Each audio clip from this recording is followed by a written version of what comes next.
All right, here we go. The interview everyone's been waiting for. Yeah, all right. Blueface on VladTV. So, 101 Dalmatian. Fresh out. Come on, man. Fresh out. Welcome back. 10 days. Oh, yeah. Well, our first interview. Let's start from the very beginning. So you grew up in L.A. Mm-hmm. What was L.A. like during that time?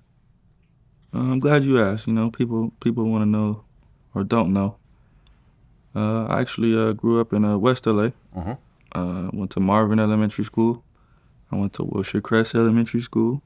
Went to John Burroughs Middle School. And my mom, I had an older brother. He ended up, he was heavily involved in the streets. He caught some time. And then my mom, tried to move us out of the hood pretty much. And she found her a nice man. And we went on his plan, Well, weren't you in Oakland with your dad at one point? Yep. I was going back and forth so once I started playing football, like Pop Warner and whatnot, I'd go to my dad's for the football season. So I'd go 6 months there, 6 months come back. Okay, so when you were a kid, your mom would actually take you on commercial auditions. Yeah. What commercials did you actually get into? I did a McDonald's commercial. It was pretty good. I was actually pretty good at it. I was a nice, cute little kid, so I booked a lot of jobs, but personally, I wasn't into it. I wanted to stay in the after-school program. Okay, and that's when football came in. Yep. So at first, I started playing at Baldwin Hills for the Baldwin Hills Bruins. That was my first Pop Warner team. And then from there, I started going wherever my dad moved to, I'll be doing the 6 months thing. Okay, and you're the quarterback. Yep. Was that always your position? Yeah, pretty much. Pop Warner, I flirted with running back a little bit, every so often, but quarterback was mainly like the longest job position I played. Okay, and did you think you were going to go to college and then pro with it, or? Yeah, that was the plan. That was my dream. I was trying to go to the league. Okay, so while you're going to high school, you're playing football. The neighborhood you live in is schoolyard Crips. Mm-hmm. When did you get involved in all that?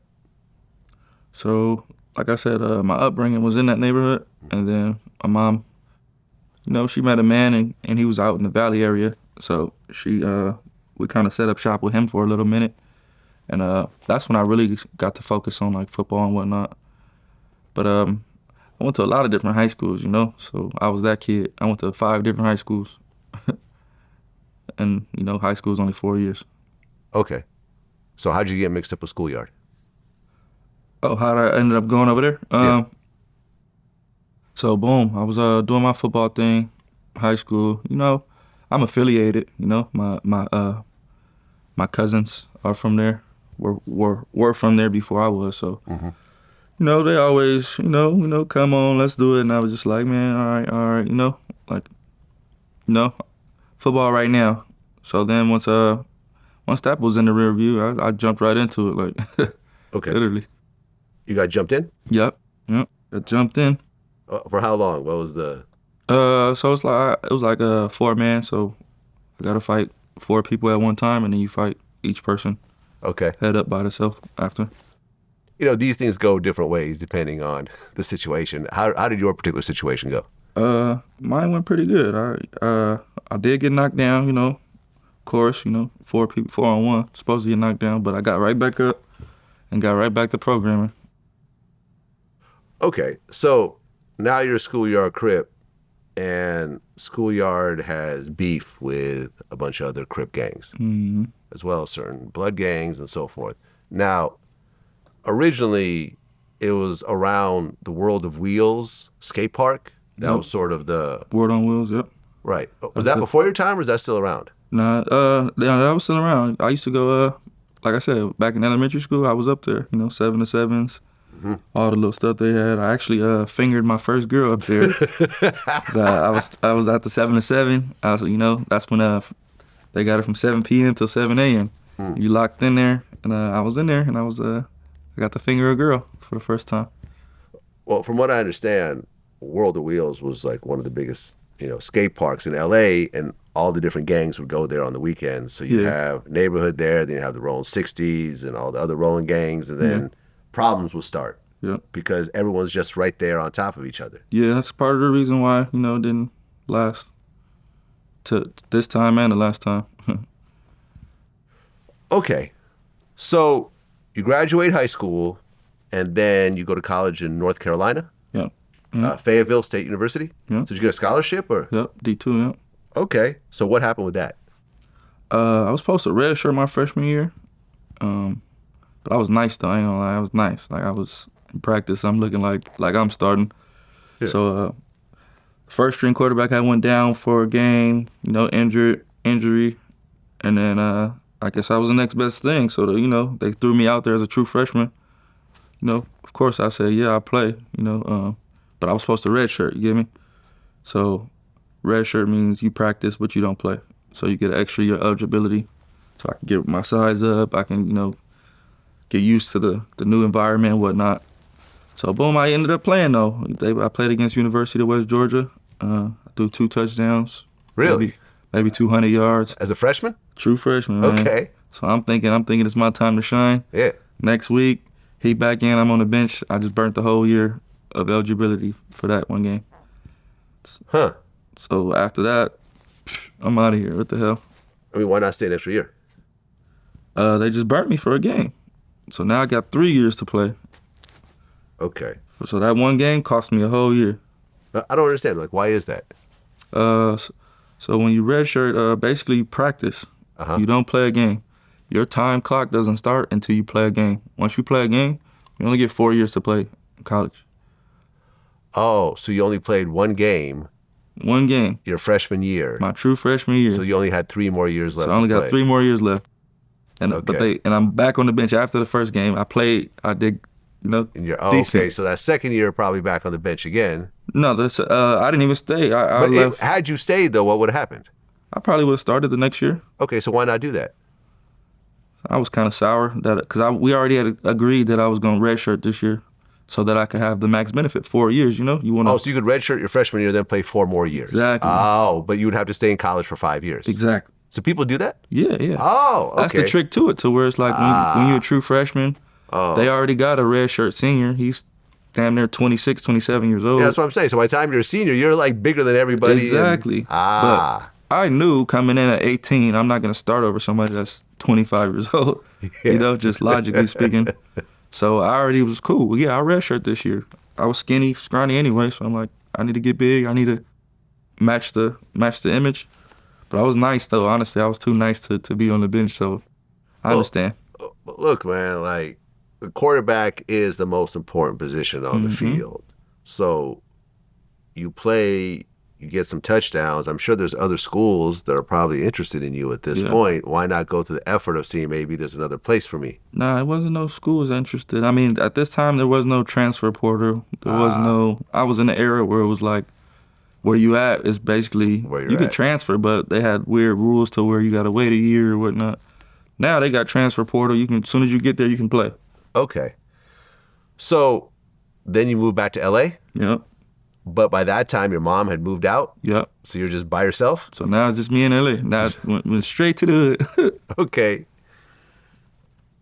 You're what, about 19 at this point? Nah, hell no. 18? 17, 18. Oh, okay. Oh, you started high school early? Or? No. I graduated. The same year I graduated, I'm in college. So at the end of summer, I'm in college now. I'm still 17 though. Oh, I see what you're saying. You don't turn 18 yet. Okay, yeah, exactly. Yeah, I get it. I didn't turn 18 until January.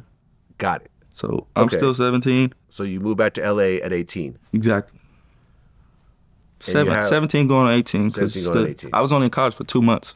Okay. So it's like December, I come back. You and Jaden have a baby around this time? No. Me and Jaden had a baby maybe when I was 20. 20? Yeah. Okay, so like 2 years later. Yeah, 2 years later. Yeah. Got it. Okay, so you're a young dad, and Jaden is around the same age? She's like a year younger than me, so she's like 19. 19, you're 20. Got it. So you got almost teenage parents. Yeah, pretty much. And at this point, you don't have a job. No, at this point, I'm just full-fledged gangbanging. Okay, but now you have a baby. Well, this is from 17 to 20, so in between that gap, I'm already, in the streets with it. Okay. Are you getting arrested at all? Oh, yeah. Hell yeah. I've been arrested, Okay. yeah. What were you arrested for at that point? At that time, weed was illegal, so they pulled me over. I got too much weed, took me to jail that time. I had a gun case, just little miscellaneous like traffic stops that just, But you don't take care of, and then they turn into No, bench just a warrants? traffic stop where it's like now they searching the car. And okay. they find something, now I gotta go to jail, Never like I was caught doing a crime. Okay. What do you think during that time, 17 to 20, was the worst situation you got into? As far as like the gang shit? Yeah, because now you're taking on Yeah. a beef because of your affiliation, not because you have problems with certain people. Yeah. Yeah, no, well, I've always always been on the blue team, so it's always just been that. But as far as that, probably worst thing that happened to me or to someone else. To you. Or someone else. I'm gonna keep it 100. I've been chased before. Yeah? In the car chase, ops chasing me. Really? Yeah. Was there shots fired during this chase? Nah, I couldn't keep up with me. Okay. I'm like NASCAR driver. Okay. Got But it. I got little, They took it, yeah. I've been chased before. Car chase. Okay, so you're 20 years old, you have a baby, she's working and you're taking care of your son? Yeah, now now we staying at her mom's house. So I'm in her room, obviously. And yeah, she's going to work. I'm watching the baby. And that's Okay. when I was doing, at this time, that's when I kind of found the rap stuff. And I have tons of videos of me rapping in the room, that's the room I'm in there with the baby. Okay, so you decided to rap, but you didn't really have a plan initially. Now, Blueface was your street name? Yeah. Why that name? I had three different names in mind. So when I got put on, it was, usually somebody, gives you a name or puts you under them. Mm-hmm. But, guess I wasn't a familiar face to the people with the names. So I tried to take on a couple names, but I was like, nah, I don't even like the name my damn self, So I'm gonna come up with my own name. I had 3 names actually in mind. It was gonna be C-Note, De Niro, or Blueface. Money. My name was gonna have to do with money. I like money. Right. Some version of it. Money. I love Okay. money. So Blueface just rung like damn. I ain't heard nobody with that name yet. The money was blue at the time. Yeah. Benji's face was blue. So, but I'm Blueface. Well, originally was it Blueface Bleed'em? That was my Instagram name. Okay. Yeah, but my hood name was just Blueface. Why the Bleed'em? Bleed'em, it's like a lingo we use, like bop bop bleed'em, Okay. I mean, you just pass, you up. It's a good thing. Okay. So now you start recording and you start uploading songs to SoundCloud. Mm-hmm. And the song that sticks is Deadlocs. Yep. Right now, that song has 62 million streams on Spotify and YouTube. Yeah. Yeah. I didn't know that. That's pretty lit, honestly. Now, you were uploading songs like at that time with just different styles. And that was the Yeah. song that just sort of Yeah, stuck. exactly. Yep. I had that was probably like my 4th song I upload, maybe Yeah. 5th. And yeah, I was kind of just finding my sound, because the way I found rap, let me start there so you can kind of get the gist of it. Mm-hmm. So boom, I get put on, I'm gangbanging. My life's just going downhill now. Like, I just left college. Now I'm in the hood gangbanging every day. One of our homies, he raps. Goes by the name of TC 4800. He was heavily rapping. But I didn't meet him until like maybe 2 or 3 years from the hood, you get me? So now I'm 20. I'm like, fuck, what I do, man? I'm trying to get to some money, trying to sell this, trying to get a job, whatnot. He actually had invited me to his show. Boom. Pull up, pick him up, he getting his hair braided, we chilling, we vibing. Boom, we take him to the show. At this time, this is when the iPhone, they had the little adapter piece from the aux to the iPhone. Like you couldn't listen to the music without that white piece. It was very vital. That's the very key to this story right here. Okay. So boom, we go to the show. I'm driving. I got my Benz. Like I said, I was always a hustle. So I pull up, drive. They playing the music through the shit. I'm just a gangbanger in the background at this point. I still don't have no intentions of rapping. I'm not inspired to rap. I was just like, damn, that was a good night with the homies, you know? Boom, he called my phone like, hey man, I need that adapter piece. Can you pull up on me and bring it to me? I'm like, yeah, where you at? I'm in the studio. Boom, pull up to the studio. I give him the piece. Now they just in there vibing. Okay. I just feel like I'm in a opportunistic moment, you know? Like, so I just sit back, you know, just vibe with the homies, smoking, drinking. I'm watching them do their thing. Something in me just said, just write something, you feel me? So I just start writing on my phone. Boop, boop, boop, boop, boop. Boom. He go outside to smoke a cigarette. You know, I ain't want to do it in front of everybody, so I just follow behind him like, hey man, you know, let me get in the booth, you know? I got a little slow shit written down. Boom, he hit me with the, nah, we working right now. Maybe another time. Feel me? All right, cool. Go back in there, sit down. No, I'm not finna beg or do the extras. But vibing. Everybody rapping, doing their thing. I'm just a homie at this point, you get me? I'm just Blueface for Schoolyard. Boom, the engineer, man. I guess the last person was done rapping. He said, who's next? Boop. I did right in the booth. This is how I became a rapper, man. That's how my career started. And they already had a beat pulled up? Yeah, they was already playing the beat. So you know how I go. They playing the beat. Everybody writing their lyrics and whatnot. Mm-hmm. Everybody go in there and rap their shit. And then I guess, you know, they like, who next? I'm like, the homie just told me no, but you asking who next, I'm in there. Feel me?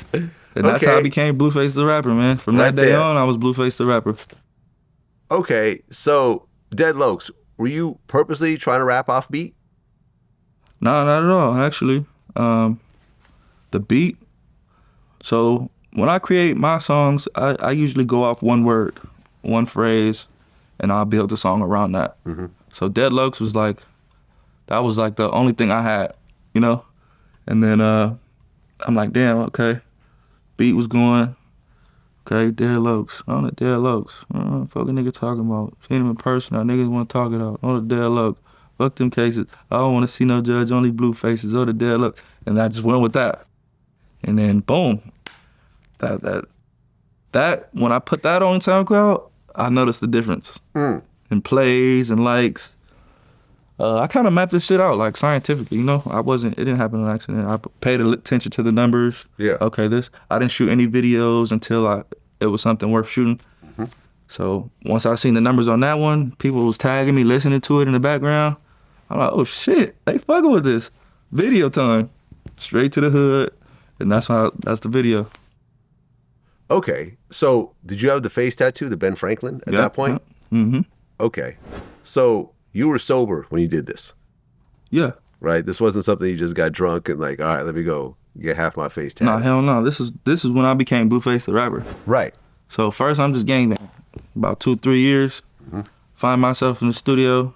Now I'm just like, damn, I'm finna do this shit. I don't wanna think about nothing else. I don't wanna go get no job. I need to make my name stamp. You know, I need to stamp my name. Like, make you like, you know, oh, that's Blueface. Like, you know, I know what I had to do. So I'm like, yeah. What? I'm telling people like, yeah, I'm finna do it. Man, people telling me, no, don't do it. While I'm in the chair getting it, the homie like, no, don't do it, brother. But I'm so headstrong, like, bro, I'm doing it. Like, I know, you may not see it, but I know what I'm doing, gang. So imagine that, you getting a tattoo and somebody's like, bro, you shouldn't do it. You shouldn't do it. As you're getting it done.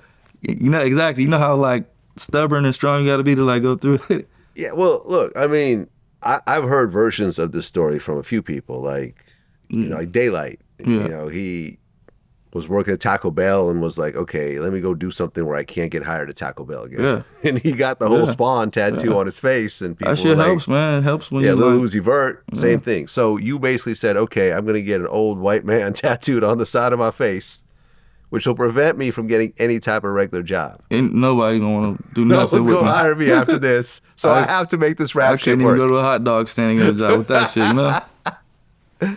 Okay, so you get the tattoo, and then you put the video out, so now they see the visual with the song, and now everything's coming together. Yeah, now it's like, okay, now my image and everything is just funneling, literally.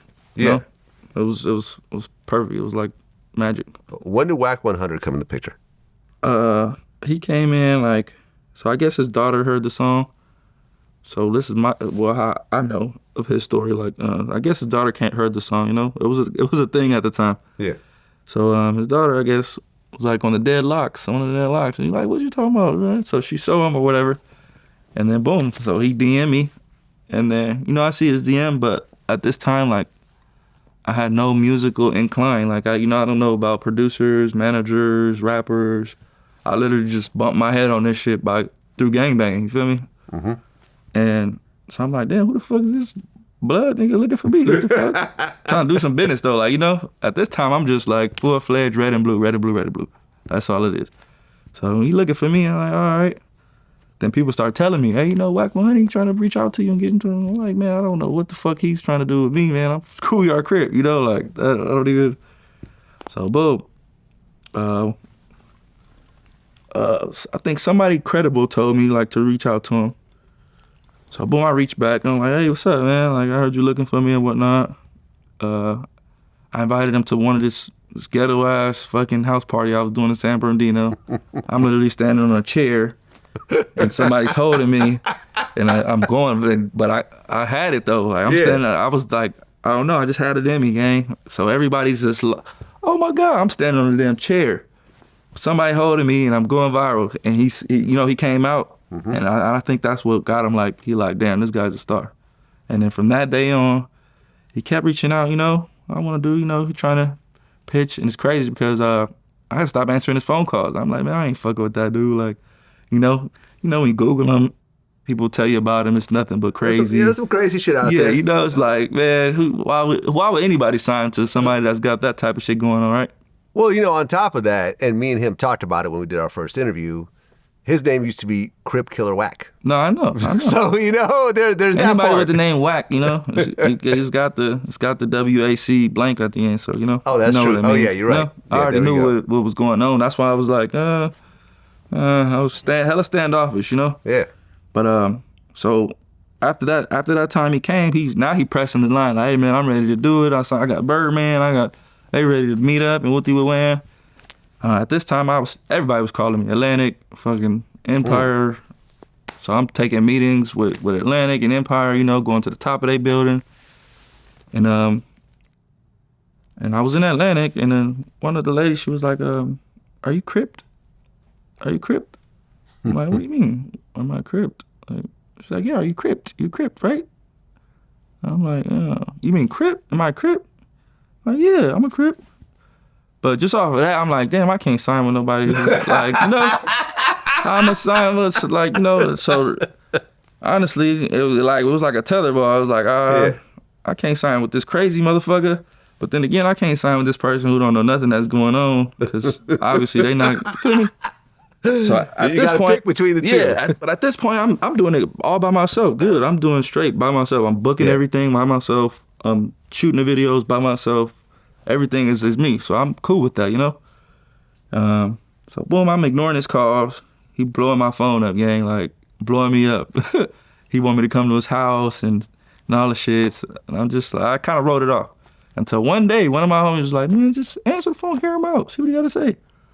I pick up the phone.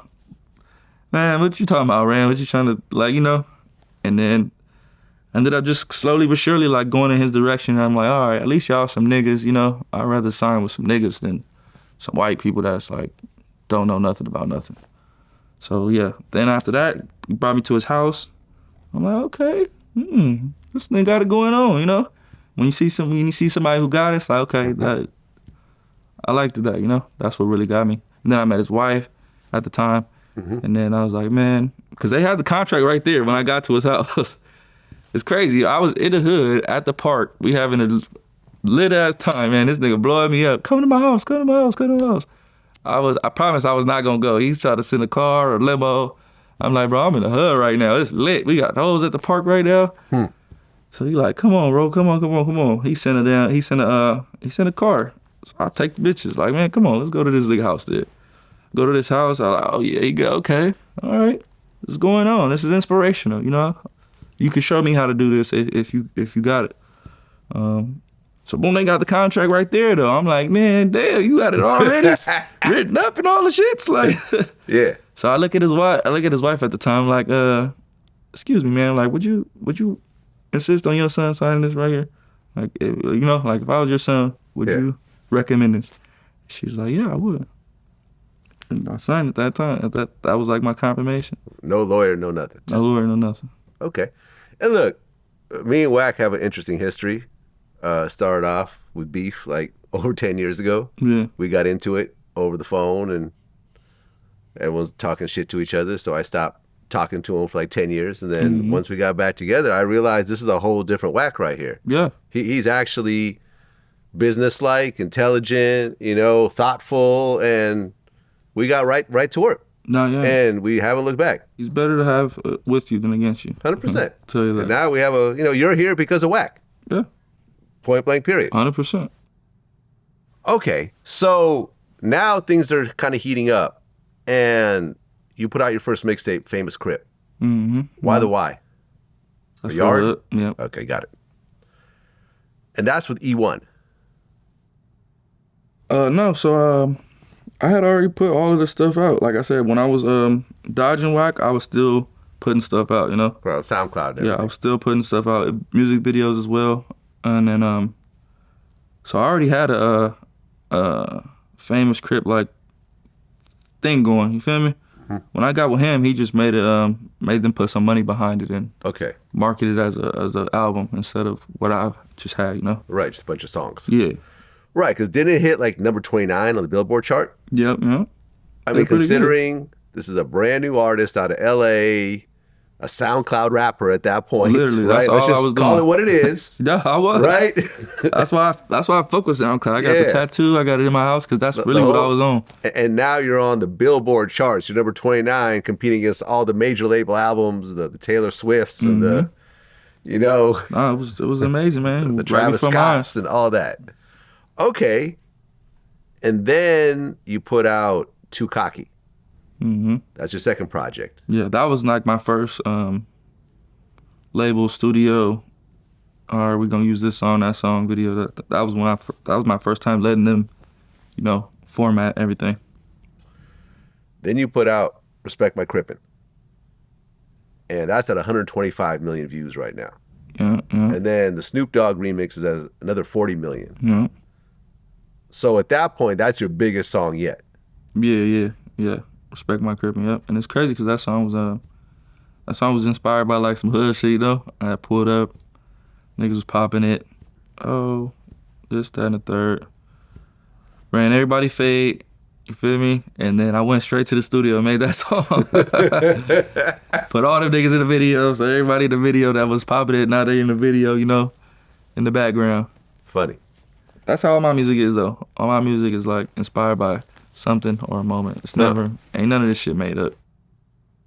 Okay, so at what point does Wack introduce you to Birdman and then the whole Cash Money West thing comes together?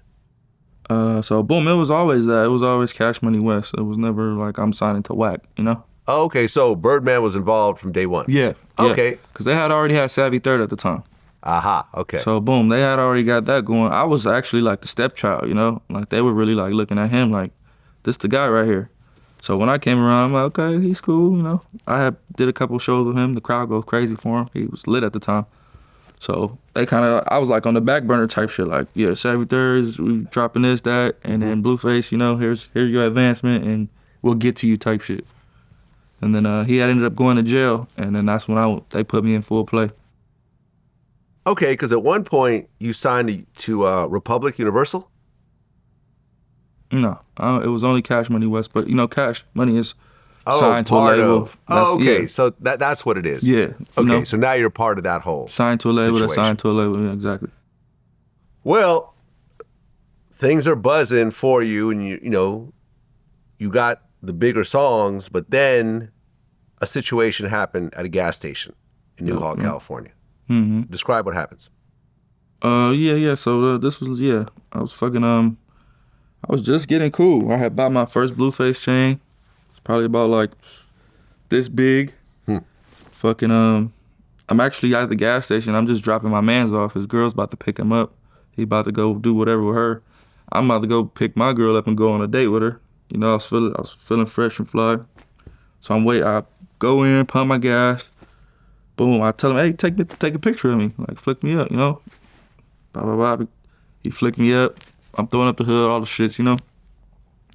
I guess there's a guy at the pump in a big-ass pickup truck, but he's so short, when he pumping his gas, I don't even see that he's looking at me or just like on me, you feel me? So I'm in the car now. Now we're just in the car. I'm looking at the pictures. I'm waiting for his girl.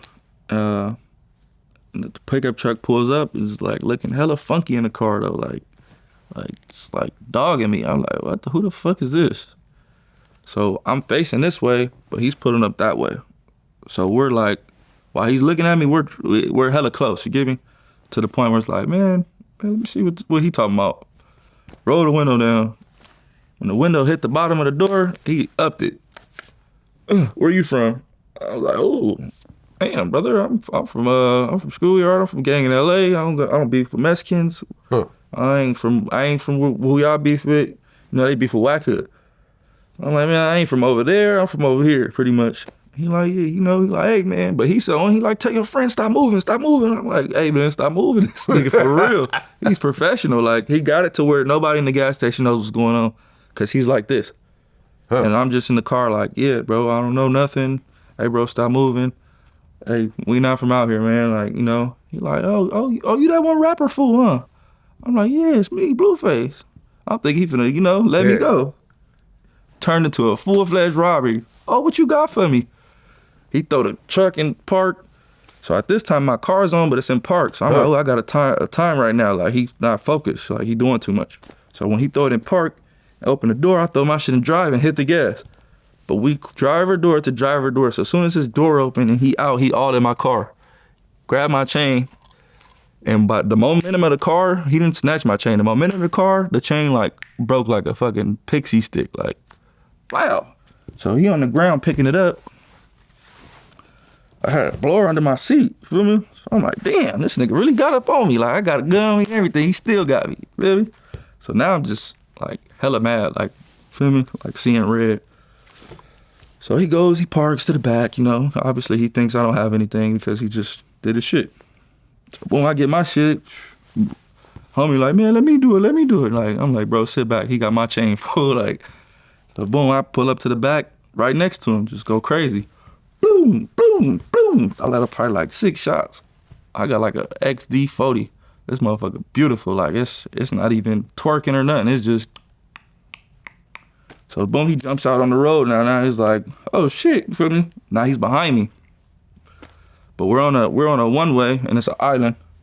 So we can't just, you feel me? So I'm making sure he don't pass me. I'm driving slow. He's shooting back now at this point. So when he shoots at me, I turn my car, it's shit like GTA, gang. I turn the car to the passenger. Ding, ding, ding, ding, ding. All right, he done. I turn back around and I go crazy. Boom, boom, boom. I was giving him crazy work, you feel me? So he in the pickup truck, he like, fuck this, man. He jump over the divider. Just go the other way.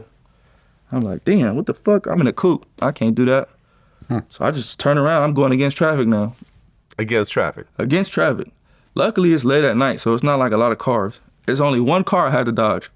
And it was like one of them scenes in the movie where you guys are about to hit each other and at the last second, y'all just turn. Just like that, just like a movie. Ooh, I'm like, yeah, I'm on one. So I get to the intersection, cut off traffic. Now I'm right behind him. Feel me? He jumps on the 14 going south. I'm right behind him now. Now I'm like, oh yeah, I'm finna get his ass. I'm on him.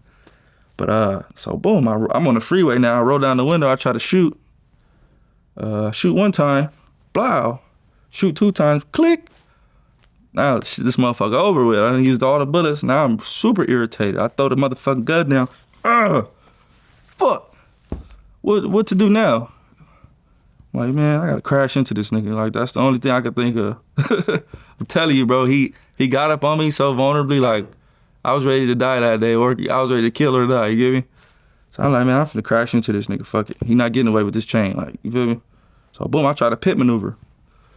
Boom! Hit the back tire, he just skirted a little bit. Keep going though. My shit just, like, I didn't give it enough. So I hit the gas again, I'm like, oh, all right, that wasn't enough. I'm like, this next time I'm going crazy. I go for it one more time. This time I put the whole wheel into it though, like, boom. I hit the wall, cause he in the last lane. I'm in the lane second to last. So boom, I give it all. I got into this one. I hit the wall. My car just instantly, boom. His shit just keep galloping. Boom, boom, boom, boom, boom. He in the pickup truck. He just keep galloping away. I'm like, this motherfucker. So as he's going galloping, a fan pulls up. Like, oh man, I seen what happened. You all right, bro? You good? That's where I fucked up at. I should have like took care of my business, you know. We jump in the car with him. Follow the truck. Follow the truck. So, boom, long story short, man, we don't find the truck. I'm like, man, fuck it, just go back to my car, bro. Like, you know, I go back to the car. It's helicopters. Everybody, the whole freeway's blocked off. Get out of the car with your hands up. And then that's the picture you see of us all on the ground. Mm-hmm. And looking like we just fucking did it up. I went to jail, my homie went to jail, and the fan went to jail. Right. You got charged with shooting at an occupied vehicle, which is obviously a felony. Yeah. Okay. What happened with this case? So boom, everything he did was on camera. Aha. And the guy, you know, he's in the gas station doing all the shit, bouncing out, reaching in the car, grabbing me and all the shit. So that's really what kind of saved me. Like everything he did was on camera. So once they got that, they're like, oh, damn, you got robbed, and, you know. And they my lawyer, you know, everything I did was hearsay. Like, no, nothing was on camera. Nobody said I did nothing. They just said, oh, it was shooting. Okay, but since it was based on the robbery, but I mean, they could have been assholes. No, they could have been. We're still going to charge you because you were out of danger at that point. Because, you know, there's certain rules. Like, even, no. I remember when I got my gun in New York, they explained to me, like, okay, if someone robs your house, yeah, you have a gun, you have to run away. Yeah, you're not allowed to chase them. Because if you pull out your gun and they run and you shoot them in the back, you can get charged with murder. So there's all types of weird subtleties when it comes to self-defense. No, for sure. But like I said, nothing is, you feel me? You got the right lawyer and nobody really say nothing. Who's to say he wasn't shooting at me first, or, you know? Right. So basically, the way I won is because he robbed me on camera. Okay. So how did it feel to finally beat that case? Because worst case, you would have been in prison for what, 10 years? Yeah, probably, you know, well, I did a little time just for the way I responded. But I felt like I won. You know, I did the fool. I'm driving and shooting all at the same time. So I'm like, man, I'm blessed, man. I ain't even worried about that chain. You got that, gang. Oh, you never got it back? No, hell no. Okay. But it became a case. You know, and at this time, the chain snatcher shit was at an all-time high. Like, come get your chain back. Yeah. You know, everybody in the hood wearing it. But the way I responded, it was a whole big deal to where you can't post this chain. This motherfucker hot. You post this motherfucker, they finna come kick your door down. Oh, that's true. That was the robbery, right? Exactly. Yeah. So that's how, you know, it worked out. Okay. And Bleed It, that was the next big song.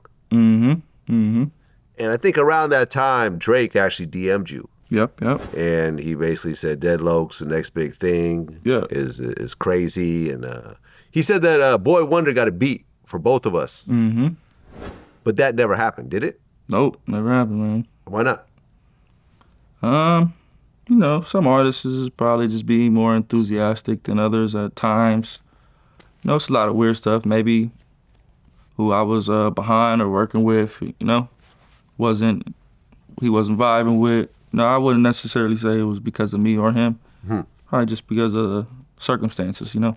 At this time, if I were to guess, I'd probably say he was probably more interested in signing me at the time. And so once he seen that I signed and all the stuff.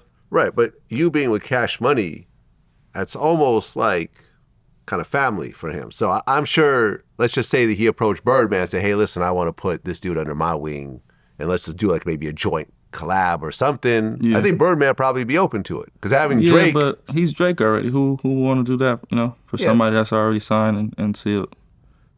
Yeah, I guess Drake does sign artists occasionally, but not really. That's not really what he's known for. Yeah, but you know, I feel like the last artist he signed was kind of like had my sound.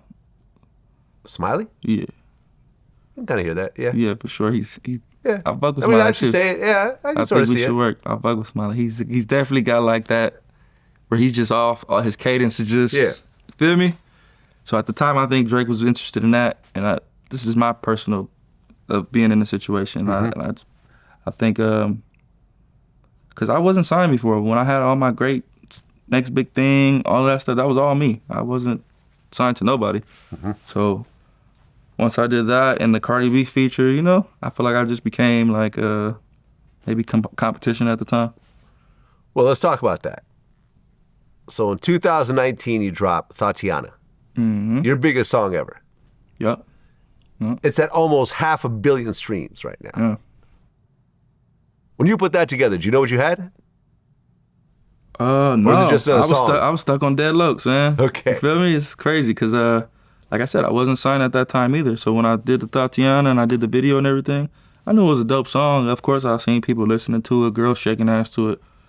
But Deadlocs was just like, I did Deadlocs Part 2. So, you know, that says enough. I was kind of stuck on that. But, yeah. So then once I signed, that's when Wack got the feature and stuff for me. Huh. Well, yeah, Thotiana was the first track to actually show up on the Billboard chart at 75, I think. Yeah, in the beginning, I think it went all the way. Yeah, and then it went up to number 8 on the Billboard Hot 100. Yeah. And then Cardi B jumped on it, and YG jumped on it. Yep.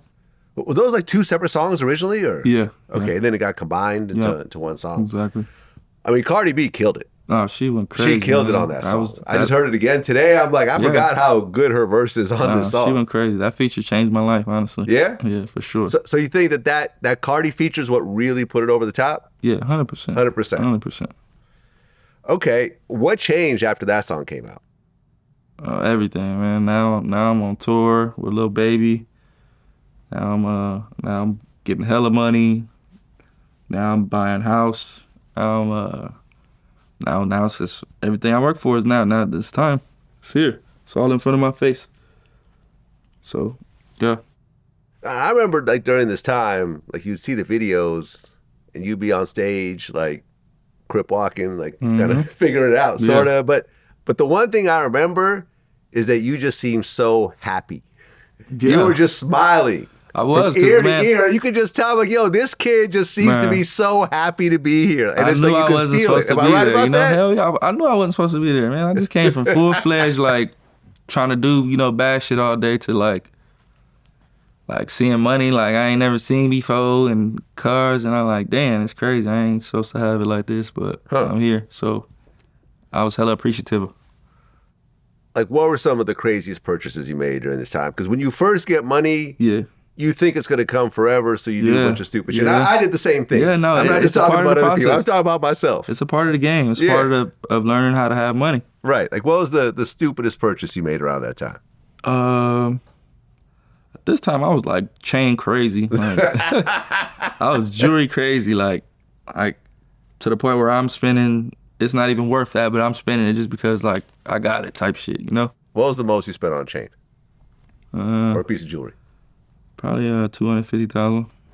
Was that the bandana? That right there? Yep. That was $250,000. Yeah. Damn.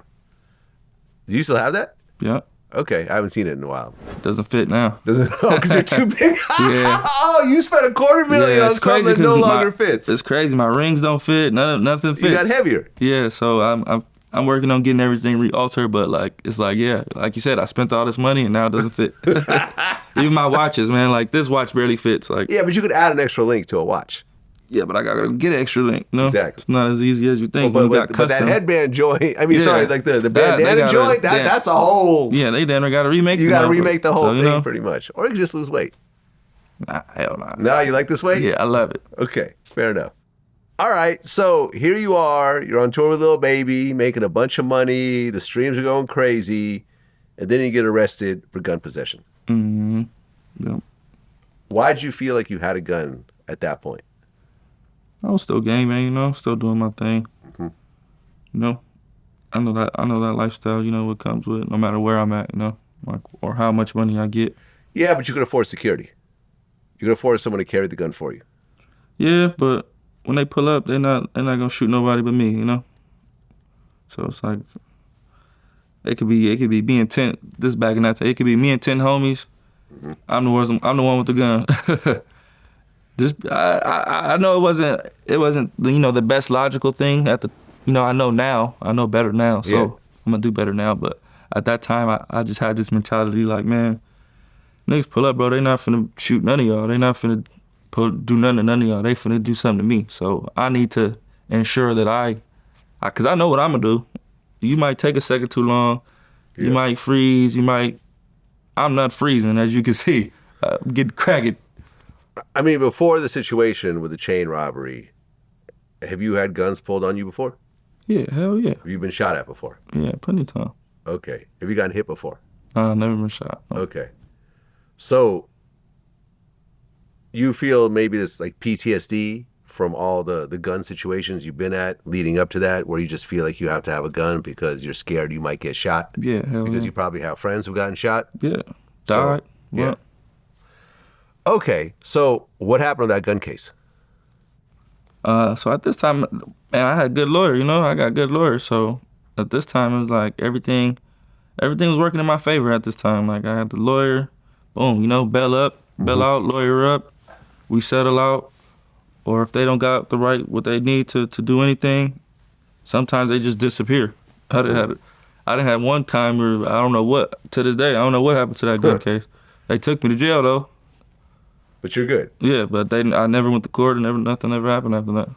Right, because your career keeps going. You drop Stop Capping. Mm-hmm. That says 60 million streams right now.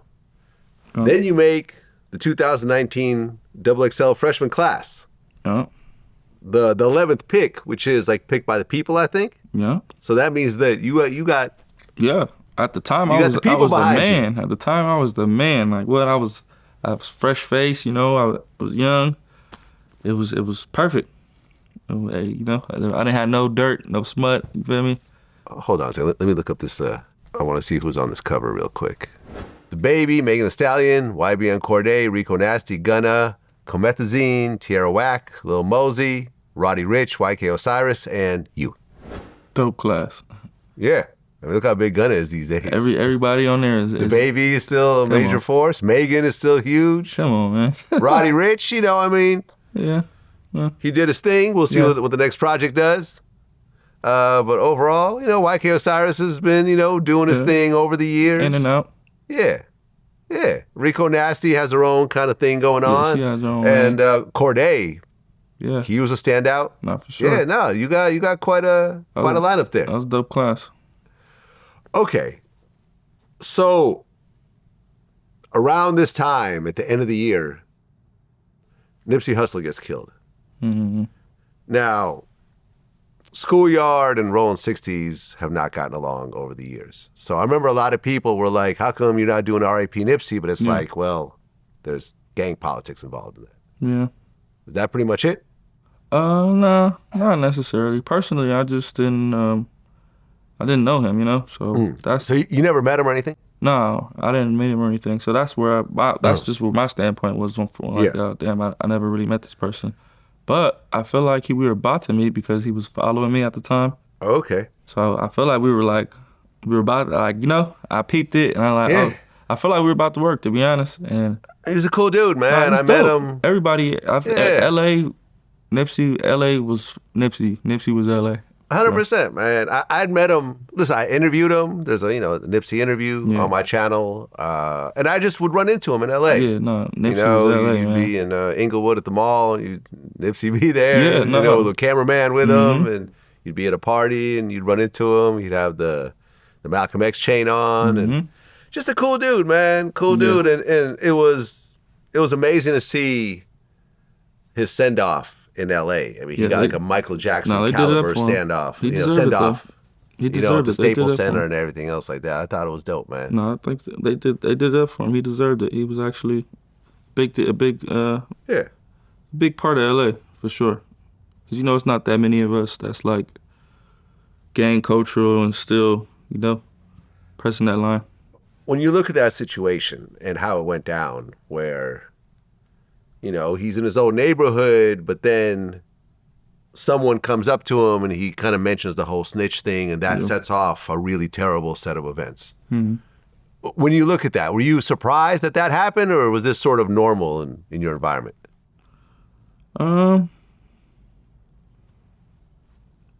Yeah, I mean, being that it's him, yeah, it's definitely surprising, you know? Yeah. You would think he would have, like, you know, they would have more seniority type vibe. Or at least think twice, you know? So just because who he is, yeah, it was surprising. Yeah. No, sad day, man. No, super. R.I.P. Nipsey, man. There we go. Well, 2020, DDG drops Moonwalking in Calabasas, and you jump on that song. Yeah. And that's like DDG's breakout song as a rapper. Yeah. Because he had already been like a YouTuber and everything else like that. But I think like when that song came out, it was like, oh, okay, this dude really, really could rap. And you being on that song, because at that time, you know, you were like the bigger entity. Yeah. It was like, oh, okay. Did you know that song was a hit when you first heard it? So cool thing about that story is, so me and Didi, we just hit it off on some cool shit, right? Like he wanted to work, obviously, but at the time I didn't hear nothing that was like worthy, feel me? So I'm like, yeah, send me stuff, and then, you know, like he kept sending me like LA stuff, you know? I'm like, yeah, I'm trying to experiment a little bit, go outside but I liked his other music that wasn't really LA based sounding.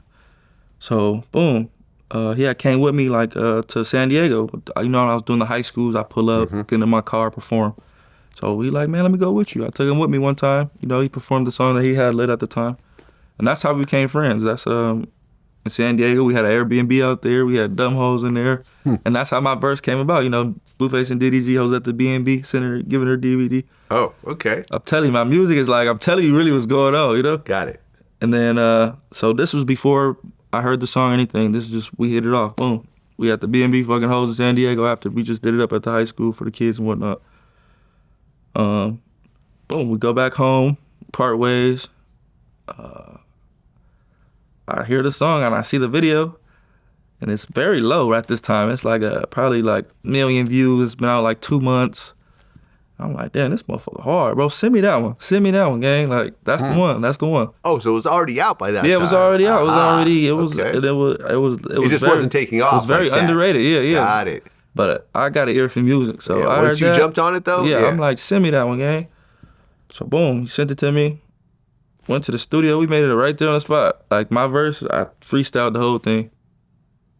Yeah, that's at 500 million views. Yeah, double platinum. Yeah. Congrats. You put out your debut album, Find the Beat. Yeah. Which is talking about kind of the offbeat style. Mm-hmm.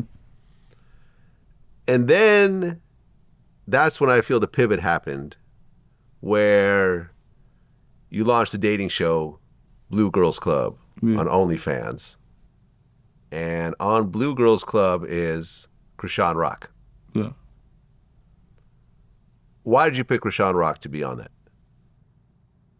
You know, it's crazy. I feel like that shit was like preordained destiny, because I wasn't gonna pick her. She was actually underage. She was 20 years old. I liked her audition because she's like, I play football, and I'm like, damn, a girl that's played football, that's unheard of.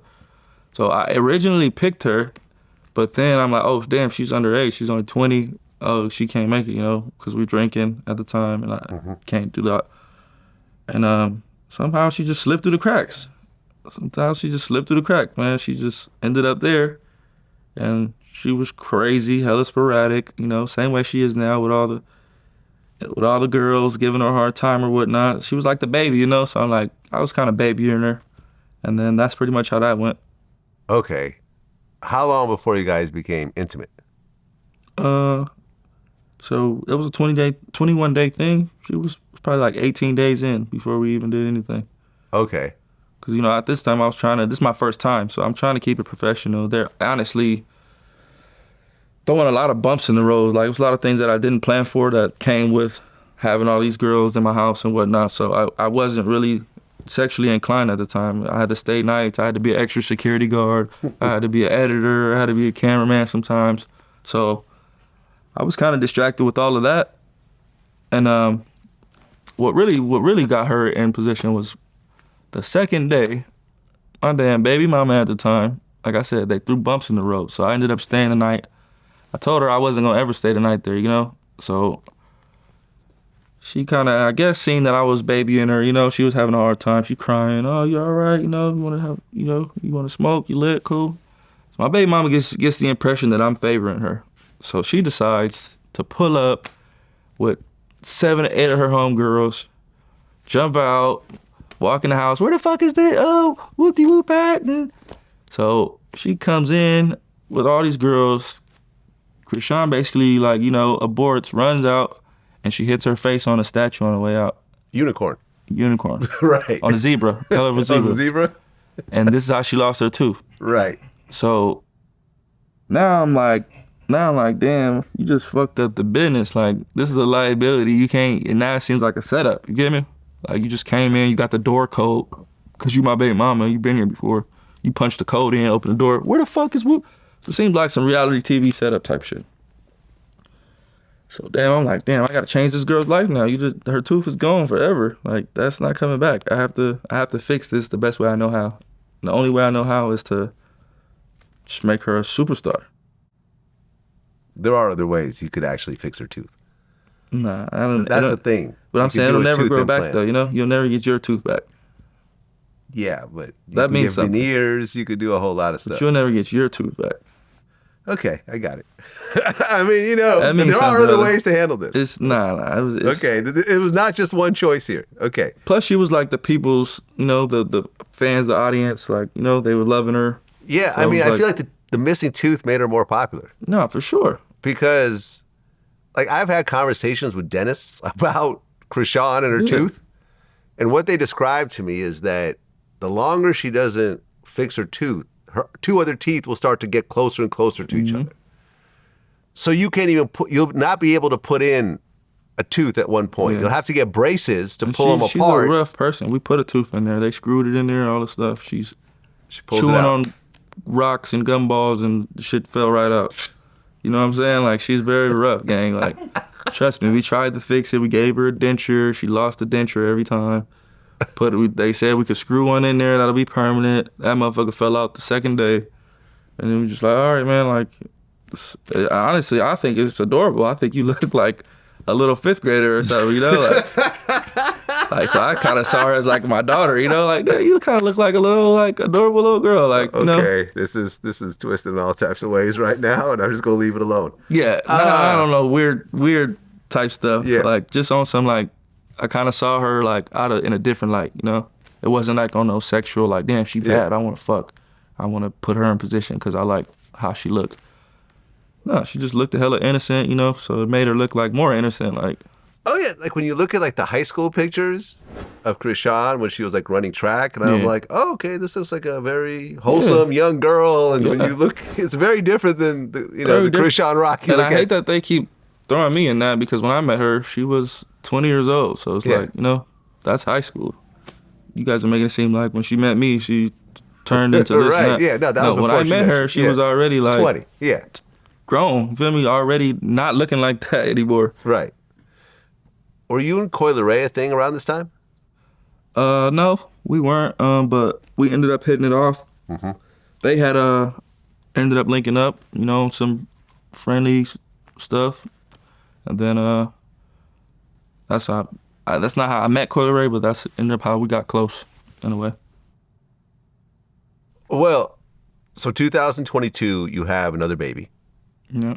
So now you have 2 kids. But things with Krishan are starting to go a little crazy. I remember there was that one video where the cops show up at the house and she's there and Wack is trying to, like, explain the situation. You don't work for He dropped you a week ago, 2 weeks ago. He dropped you.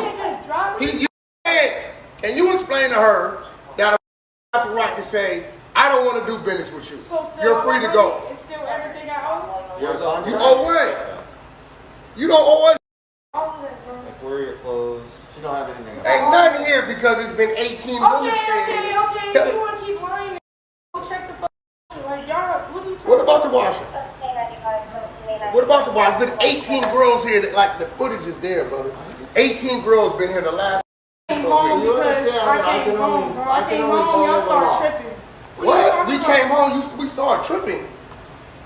She knew we was gone. And this is crazy. I'm really surprised at you. I took you to be a little different. But it's cool. We can pull up receipts. Pull them up. You're not going to take over our house. Like, that's crazy. That's crazy for any of y'all to think, will you let them take over your house? If we don't want to do business with you, we don't want to do business with you. Were you actually in that video too? Yeah, I was there for that. Yeah, she you know, so in the beginning, I'm changing her life and whatnot, but she still had that Baltimore, like, I don't care, I'm gonna do whatever I want attitude, and it kind of like start getting in the way of things, you know, like she's just pulling up, she's breaking in, stealing my car. Yeah, we'll talk about that in a second. Yeah, but that's what that day has to do with, because I'm like, man, I'm done with you. You can't come back here no more. Okay, so that whole situation was over the stolen car? Yeah. Wait. Okay, well, no. That situation wasn't over the stolen car. Yeah, okay. That situation was over like, hey, we're done doing business. You can't come back, because I had her living there, you know, just focus on music. So you're trying to kick her out of the house? Yeah. And she didn't want to leave? Well, she was already kicked out. She came back. Her things were already gone. It was already done with, you know. Okay. She went back to her regular life, and, you know, and it probably hit different, so she literally came back and, like, try to force her way back in, and like literally, okay. Like, I'm living here. Well, because Zeus gave you guys the reality show Crazy in Love. Yeah. Was that before or after that whole police situation? No, that was before. That was before. The police situation was before the show. Okay, so they gave you the show after that. Yeah. Right.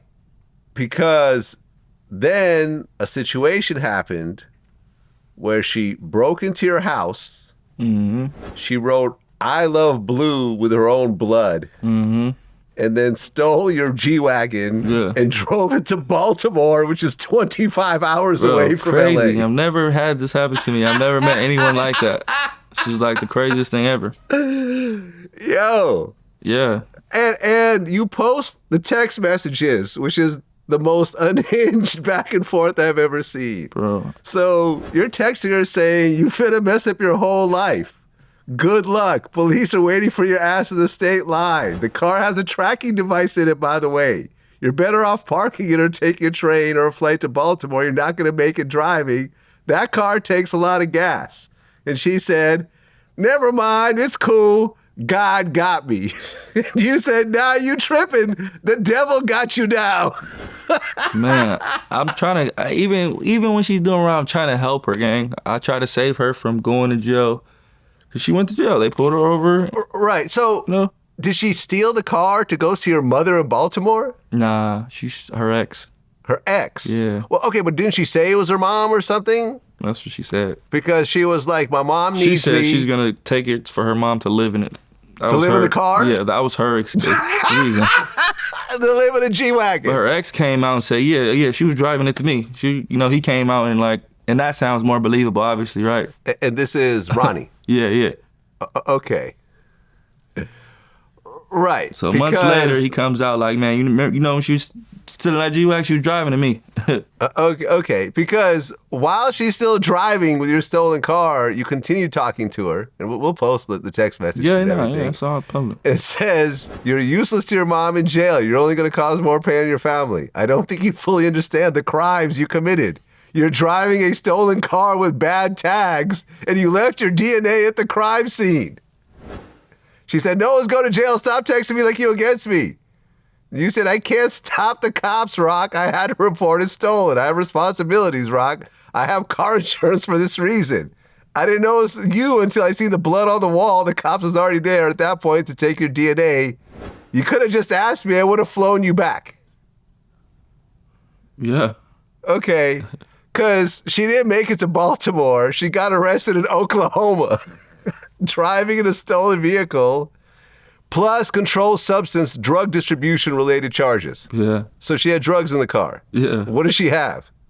I honestly don't know. I know I had a lot of weed in the car, so. Okay. So but that's legal in LA, not in only Oklahoma, cross the though. state lines. Yeah, you're going over multiple state lines. Once you cross them state lines, even if you got I think, me personally, I had a quarter pound of weed in there.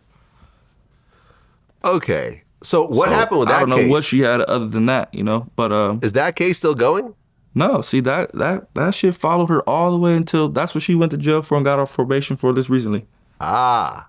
That Okay. was from that carried all the way to Okay, so where is that case right now? She's on probation. Yeah. Is She there ended still up. She ended up doing the time and getting on probation. And Oh, okay. now So that she's case good. is over for now. Okay, and you didn't press charges and anything No, else of course like that? not. Yeah. No. Did you get your car back? Yeah, I got my car back. With a lot more miles on it. Fucked over. I had a lift on it. Oh, the lift whole thing kit, was so messed up. The motherfucker was not driving the same. I got rid of it instantly.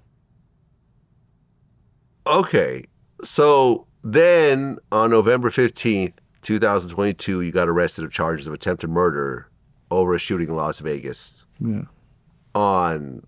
That actually happened on October 8th. Mm-hmm. Now, this is what you just did jail time for. No.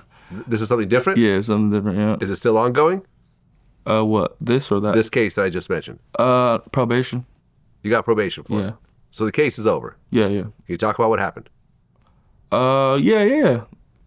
The guy, he already told the story. Basically, I guess he made a joke reference about who I was talking to at the time.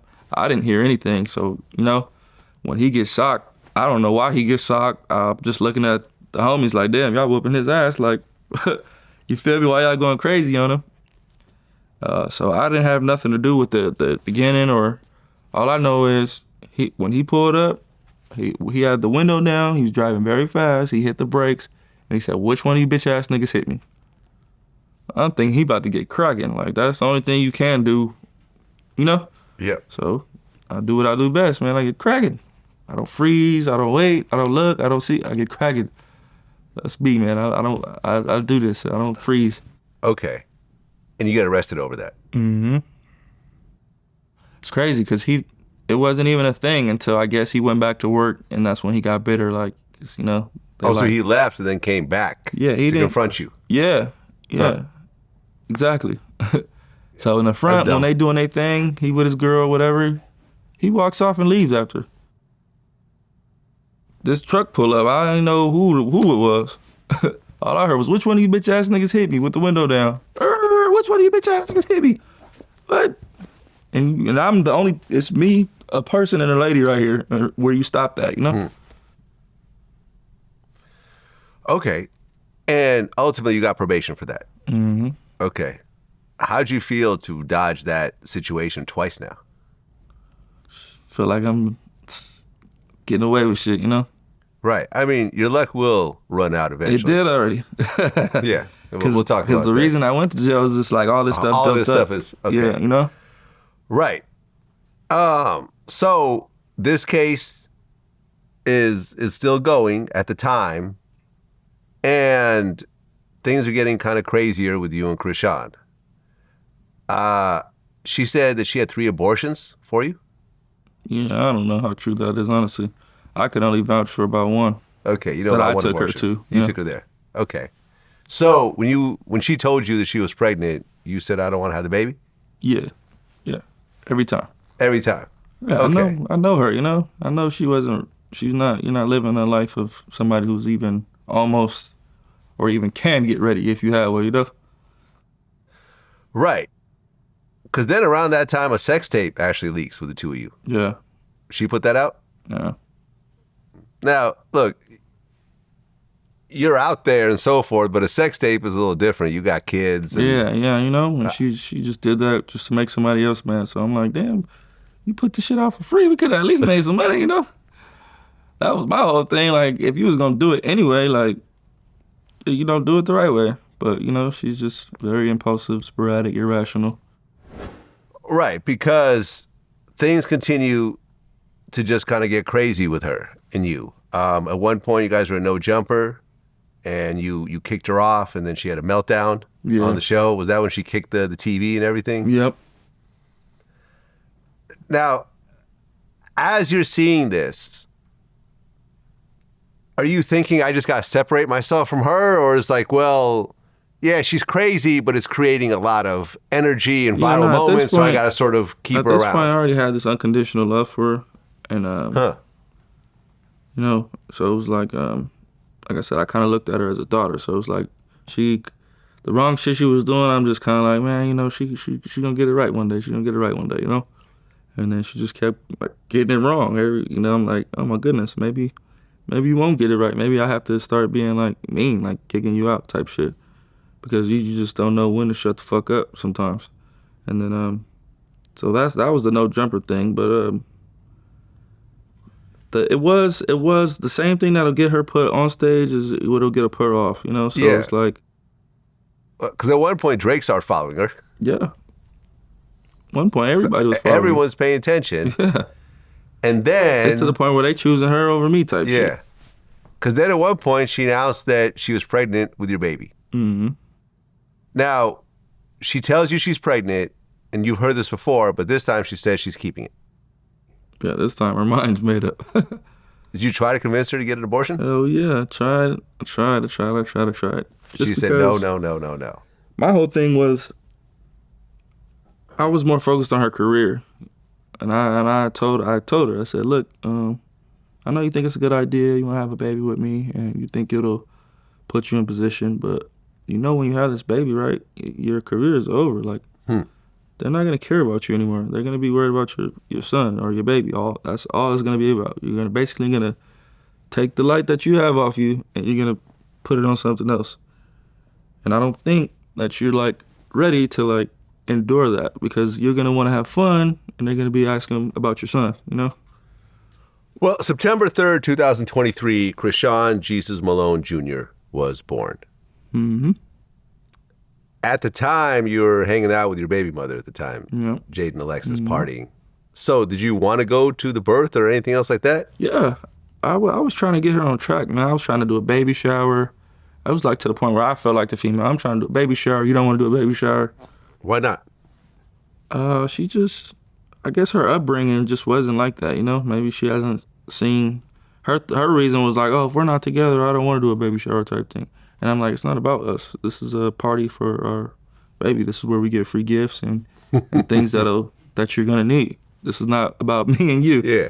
But she kept making it about me and her. And I'm like, all right, whatever. I'm not gonna force you to have a baby shower. Try to take her to a doctor's appointments and ultrasounds. So she doesn't go? Wow. We went to one, you know, just to see the gender. But I'm saying, like, she wasn't, you know, I was a little experienced. You know, I had kids already, so I knew the process. She was first time. She didn't really know the process. She's kind of like, she doesn't know how serious it is, you know? Well, yeah, because while she's pregnant, she's drinking and smoking. Oh. There's a video of her talking about it. I think there's actually a video of her drinking, possibly, or talking about it. And, I'll tell you this. She never did that around me. Right. Well, for example. Smoking, yeah, but she never drank around me. Well, the smoking is serious also. I remember talking to academics, and he said he FaceTimed her at one point because they wanted, you know, the two of them to talk, and she was like smoking a blunt while fully pregnant. I mean, from my understanding, smoking weed is in moderation. For a pregnant woman, it's not as severe, you know. Okay. Obviously, if you're just fucking toking backwoods back to back, no, listen, that'll have an effect on you without a kid, you know. Look, you could find situations where people smoke crack and the baby comes out totally fine, right? But the whole thing is, I've gone through, you know, a pregnancy before. The doctor basically said, why take the chance to put in something that could potentially, you know, because I remember, you know, she was like, oh, I heard you could drink a glass of wine a day. And the doctor was like, why take the chance? Yeah, no, none of that. I'm not against any of that. Like, you know, so that's the thing. Like, maybe you could smoke and get away with it, but why take the chance? The only reason I say weed is because weed is medicine. Weed is medicinal. Well, none of the things that you're naming is in that category. Crack, weed, crack, liquor. None of that is medicine. I'm sure with your next baby, if your child's mother said, hey, do you mind if I smoke or not? You'd probably say, I prefer for you not to. I mean, all right. Like I said, I have my beliefs. I'll just leave it. Okay, I'll leave it at that. Weed is medicine at this point. That's cool. Well, however you want to do it. Well, the child is born, and you know, when you look at the pictures and the videos, it somewhat appears that there's some disability going on. Is that true? You know what? There is no disability. The only disability is her. Huh. She's not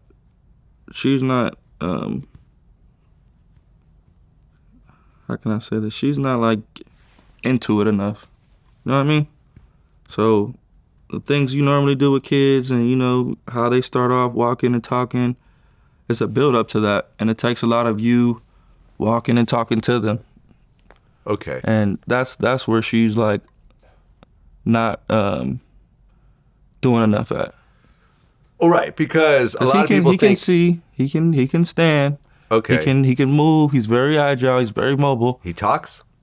He doesn't talk. He makes noises and stuff. You know, you can tell, like, if you put the time into it, it'll happen.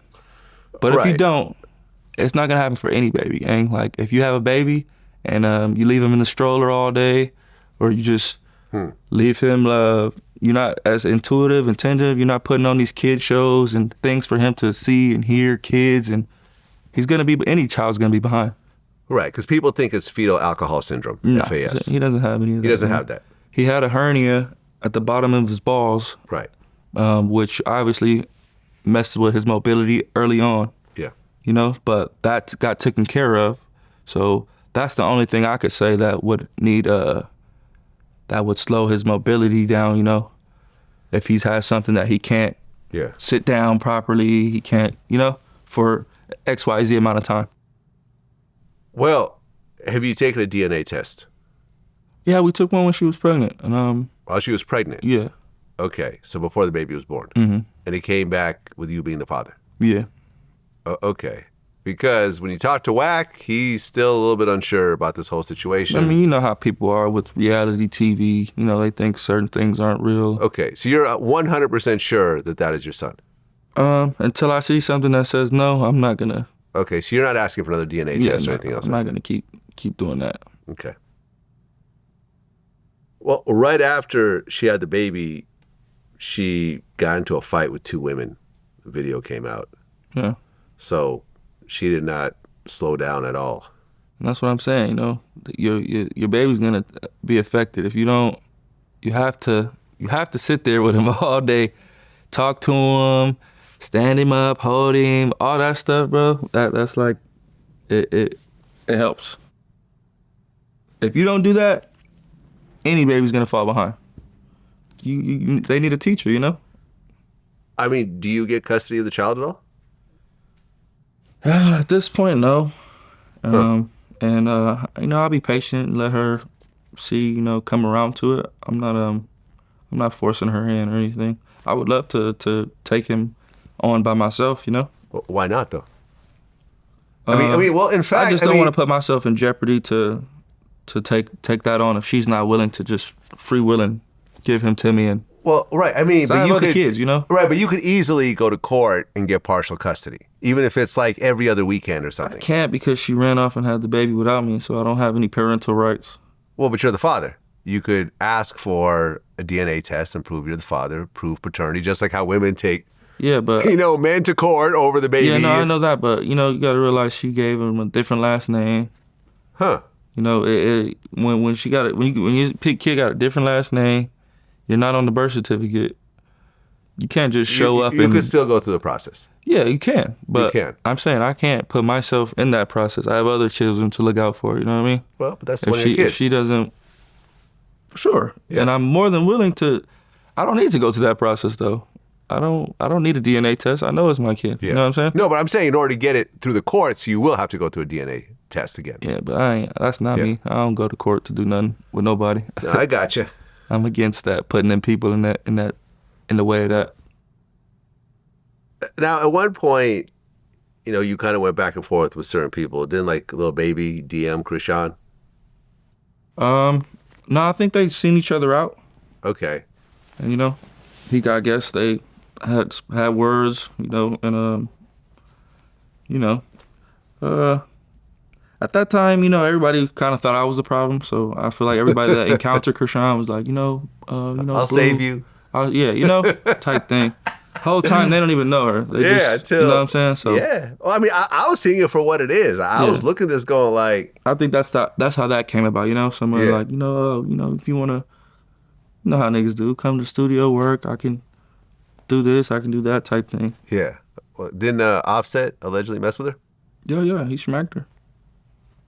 But you guys weren't really together like that. Yeah, no, I was already engaged and stuff, so I wasn't really tripping. Right. Then a situation happened where you were with Krishan and you took a woman's cell phone. Yeah. After Krishan punched her. Mm-hmm. And because of the price of the cell phone, that became felony robbery? No, Vegas just had it out for me because I took the phone and I gave it back to her, you know? So they only said it was robbery because I guess they just try to make some weird stipulations to where she was in fear of this and I took her phone. But I didn't keep her phone for longer than 10 seconds. Snatch your phone. Oh, you start coming to me. Oh, here, take it back. That's literally how it happened. Okay. But didn't you catch a charge over that? Yeah. And is that what ultimately led later on to the jail time? That's what, because when I went to court for that shooting, they booked me for that. Get me? So they kind of just try to throw it together just to basically just skip me. You feel me? Right. Okay. So on October 2nd, 2023, you got sentenced to 3 years probation with a possible 2.5-year prison sentence if you violate the probation. Now, this is based on the Vegas shooting situation. Now, that thing is still kind of lingering at that point because you're just on probation. At that point, this is why I'm going to court to decide what they're going to do. Like, we settled already. Now you go in and they give you, sentence you to how long and the terms and whatnot.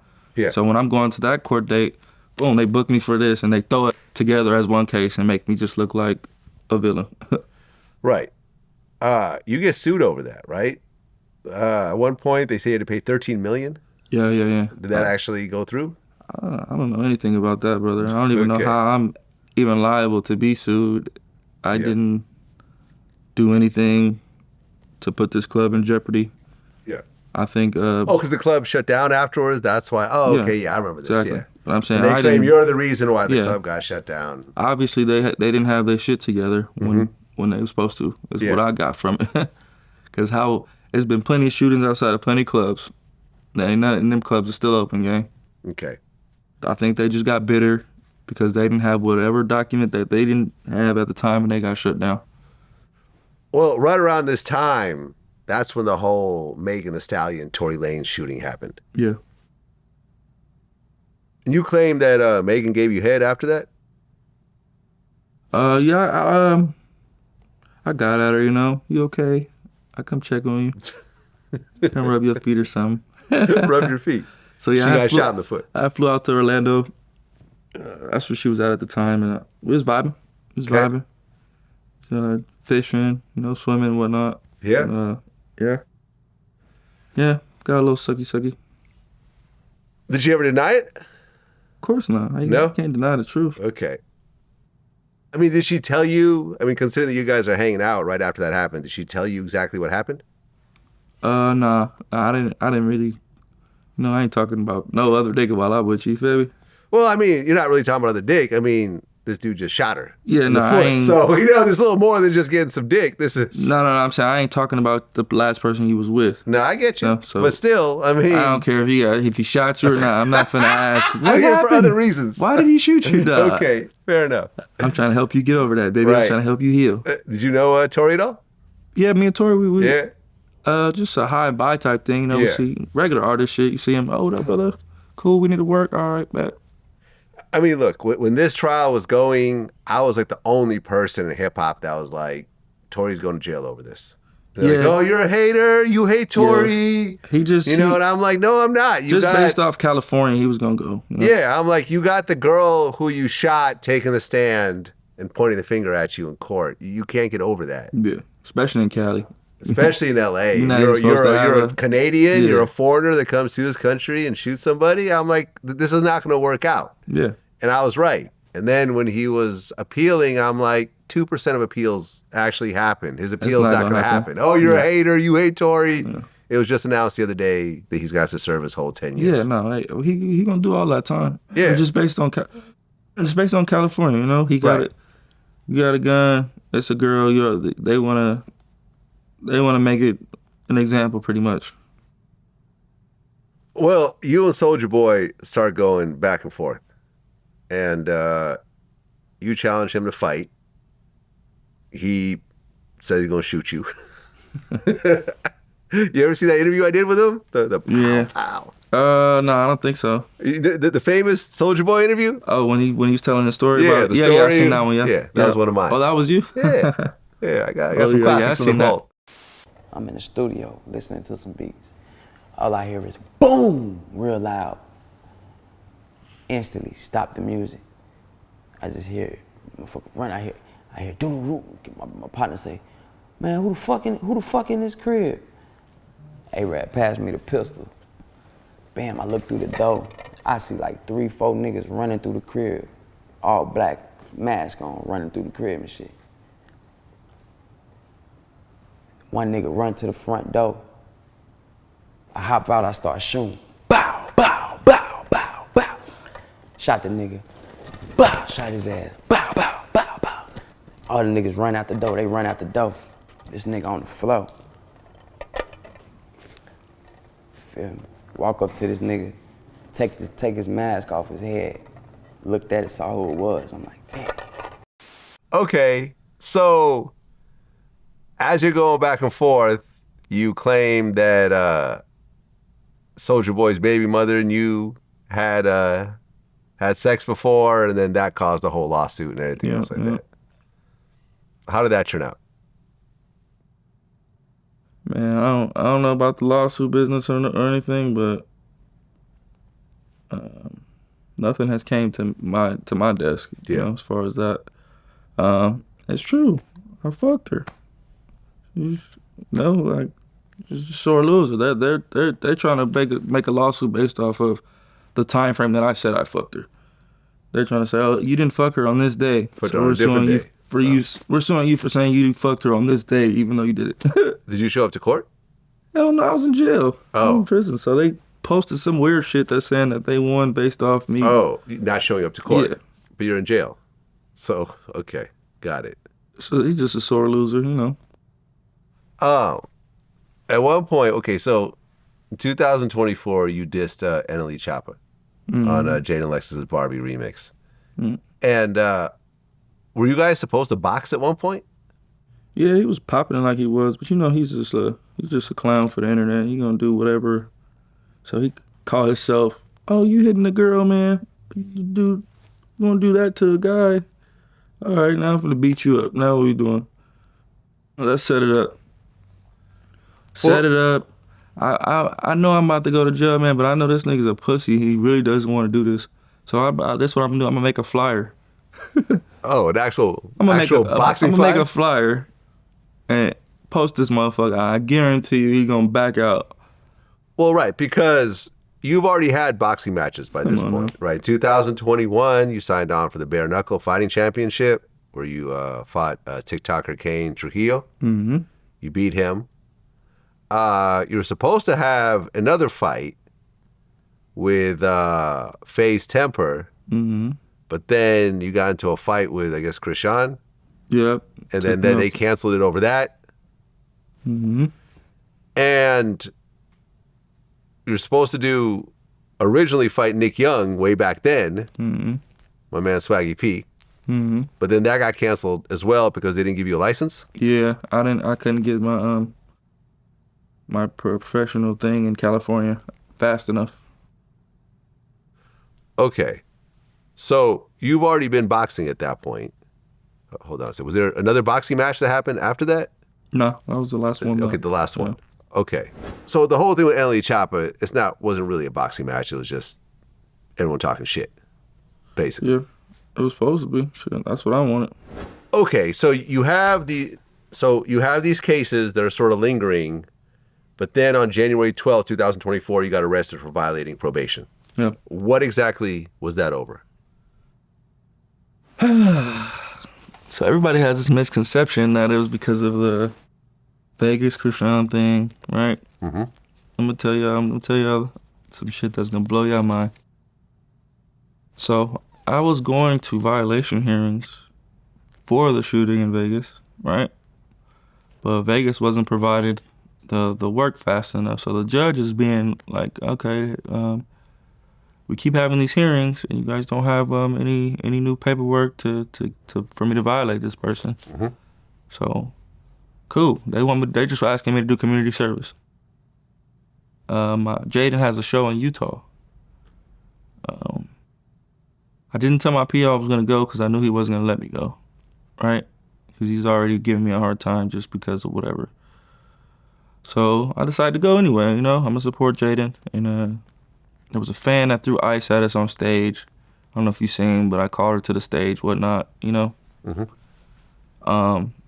And that's how my PO found out that I traveled, because TMZ posted it, and then boom. So my next court date, which all they asked me to do was show my community service hours, he showed up and said, hey, he went to Utah. You keep stalling with him. He pressed, like he traveled without me knowing. And yeah. So that was it. Go to Utah. That was it. Going to Utah without permission. They wouldn't have known though if, for the whole TMZ stuff. Right. And that got you sentenced to 4 years at the time. Well, that got me a violation. So I was only supposed to do 6 months. Aha. Right? So I was supposed to do a 6-month violation, 180 days, get out, get back on my joint suspension probation. Mm-hmm. But while in the county, I was getting into a little trouble or whatnot, so they DA referred me back to court, and then that's when they violated me and gave me the 4 years. Okay. How are you generally treated when you got to jail? Because you're Blueface. You're not just a regular inmate. Yeah, I was treated like everybody's looking for me. Oh, when I see Blueface, I'm gonna do this, if I see him in the tank, I'm going up on him, go crazy, all that shit. That's pretty much all it was. LA County, it's all gangbanging shit going on, so right. Everybody just saying what they gonna do to whoever when they see him. Okay. That was the only thing. How many fights did you get into?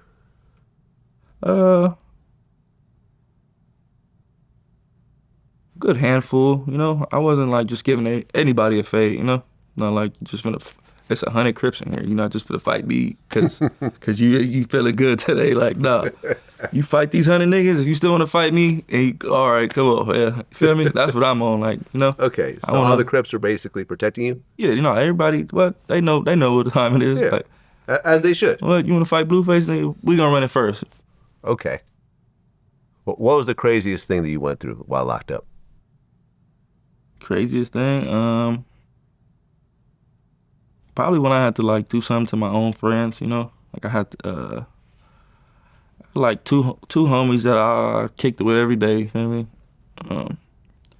This particular day I fell asleep, they was like, in the, kind of like, yeah, not in the cell, but like, like in and out my cell, whatever. Mm-hmm.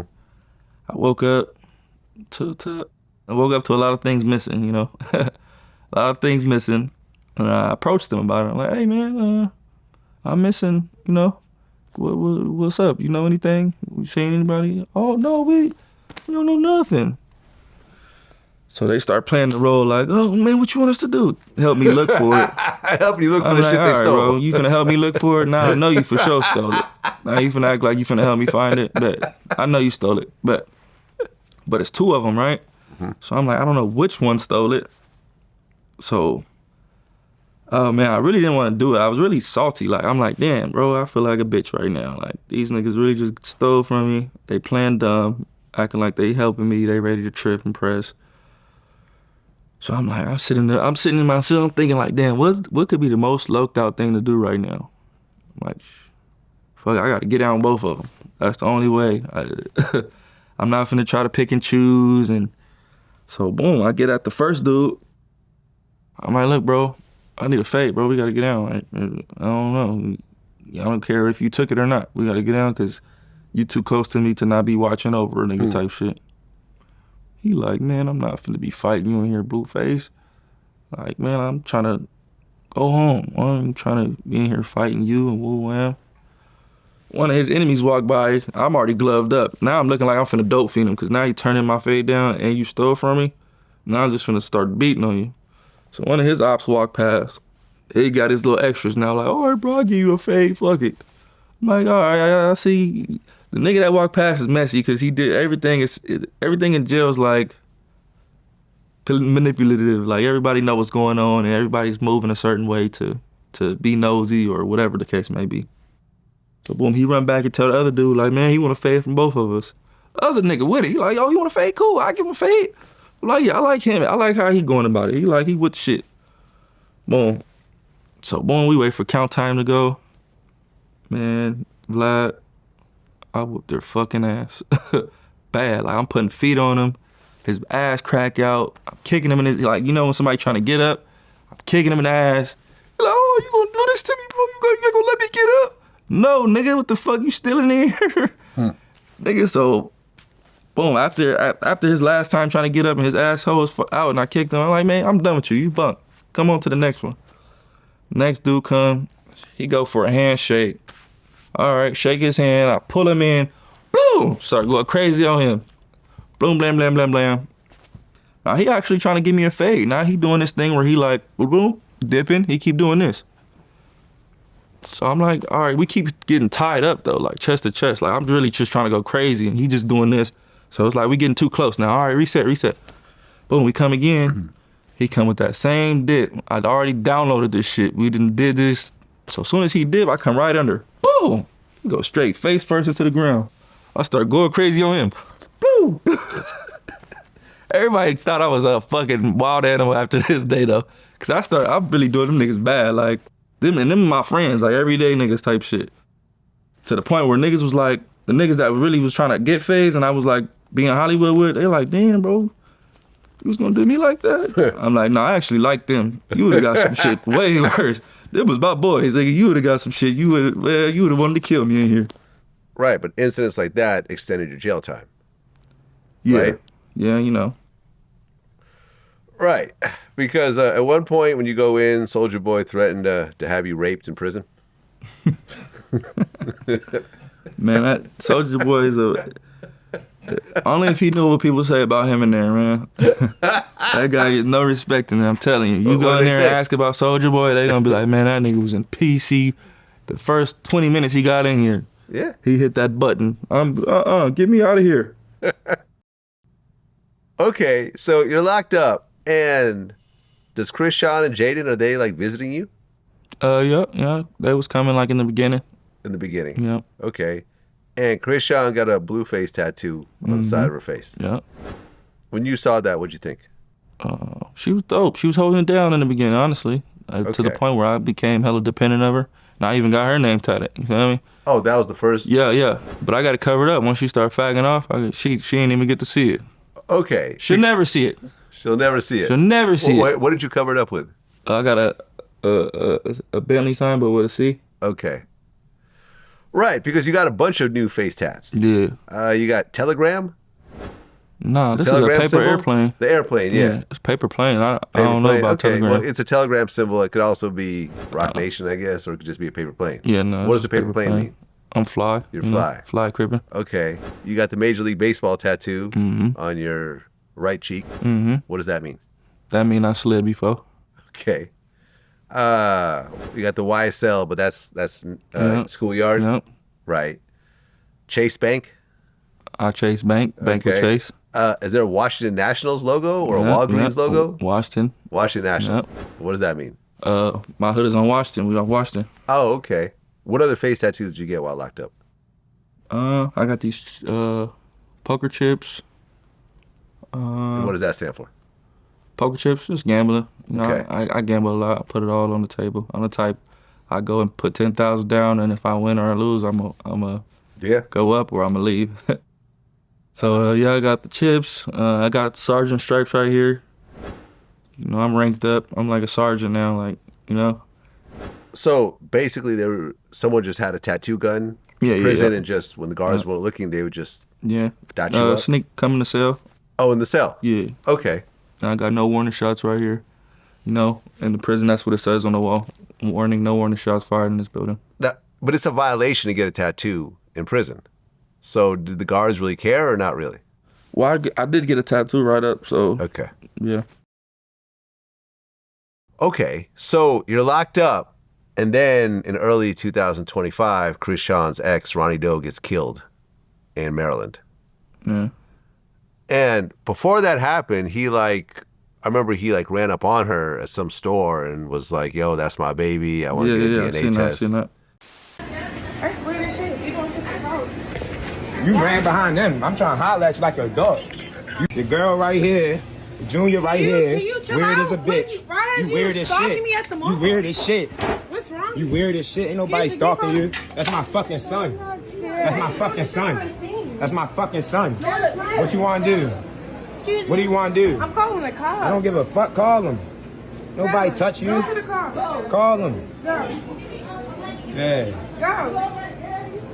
Calling the cops. Police ass bitch. You a police ass bitch. Time to go. You a police ass bitch. Time to go. You a police ass bitch. Excuse me, sir. You a police ass bitch. Excuse me. You a fucking police bitch. Excuse me. You a Excuse fucking me. fan, bitch. Excuse me. Yeah, I need you out too, the nigga. But I don't give a fuck about. What did you think about all that? She was slipping. She slipping. I was at that time. I used to tell her like, just chill, like, you know, don't put yourself out there, you know. And she went against the grain, put herself out there, and you know, boom, popped up. Right. It's crazy. I talked to her right before that happened. I talked to her. I said, "What are you doing at the mall? Like, why are you in Baltimore? You in your hometown? You just in the mall with the baby and some girl. Like, you don't think to have nothing like to protect yourself, to prevent anything." Yeah. So I hung up on her. I'm mad as fuck. You in the mall with the baby? You just all right. You're a dumb bitch. Click. Hour later, video go up of this nigga chasing her around the mall. I'm like, see what I mean? I be trying to tell her. She don't listen. Yeah. I be trying. Everything that happens to her, I literally tell her. Well, yeah. I mean, Ronnie Doe gets killed, and then like right after he gets killed, she posts up like the DNA test. Mm-hmm. And everyone's like Wax said the DNA test doesn't look real, and there's something fishy about it. They know it's fake. They called in and the number's real, but the number doesn't match the names. That's the thing they did on Zeus, the bullshit they did on Zeus. The baby was born in September. That test was done in May of 2023. Well, no, hold on. But DNA, baby, before she was born? Yeah. The baby was born, I mean? That was supposed to be a test they did on the baby while still in the womb. I think that was like a name change type thing, you know? I don't think that was a DNA test. Okay, but she made it look like that. You know? And now he's not there, so I think when she went to go change his last name to Porter, you know, she put the alleged father's name, you know? That's why it says that, because they don't know for sure, because you're just coming in here trying to change somebody's last name, but you don't have the person here with you that you're trying to change the name to. Yeah. So I think that's what that paper was. Well, the drama continues while you're locked up. A bunch of girls that claim that they've been your side chicks for 5 years or hitting the internet. Imani Jackson, another girl named India. Yeah. And then your mom actually responds to one of the girls because they misspelled your name on one of their tattoos. Yeah. It was crazy. I told that girl, I said, just keep it stomped down. Like, when you do stuff, if you keep it shitty, it'll turn around. Coincidentally, the jail spelled my name wrong. They spelled it that way, so if she wouldn't have like made people like know that she was conforming to, maybe I did spell it wrong, she would have passed. Because when my mom posted my jail name, they're like, oh damn, well, is it spelled wrong or not? Because the jail spelled Jon, Athajan, you know? So it was actually John? Yeah, that's how that's how it's originally John. Okay. Well, I mean, you and your mom have had a lot of public back and forths. Yeah. At one point, you called your mom a whore. Mm-hmm. You said, my mother's a whore. She's been married 3 times, 3 kids by 3 different men. And never married none of them men, only random men she liked with a lot of money so she could divorce and take them. At the end, it's all, she's sleeping with a bum every night. Sad story, for real. Could never respect her as a woman. True shit. You still feel the same way? Hell yeah. So you and your mom aren't cool these days? No, we cool. I love her. But I apologize to her and everything. You apologize? The truth is not a diss, gang. Like, you know? People, in today's time, people take the truth as a diss or as hate, disrespectful. The truth can never be a diss. Well, while you're locked up, Krishan is living in one of your homes, but she gets kicked out? No, she left. She left? She left. Decided to go mess with some other dude before she took all her things. So we're going to pack your things up for you and set it to the side. Right. And she starts dating Soulja Boy's artist, Hood Trophy Bino. Yeah, I guess Something like that. Well, whoever that is. But at this point, you guys aren't really together anymore. Yeah, no. I mean, it's at this people point, going on with their lives. Yeah. Right. So then, a few days before now, November 3rd, 2025, you get released from prison.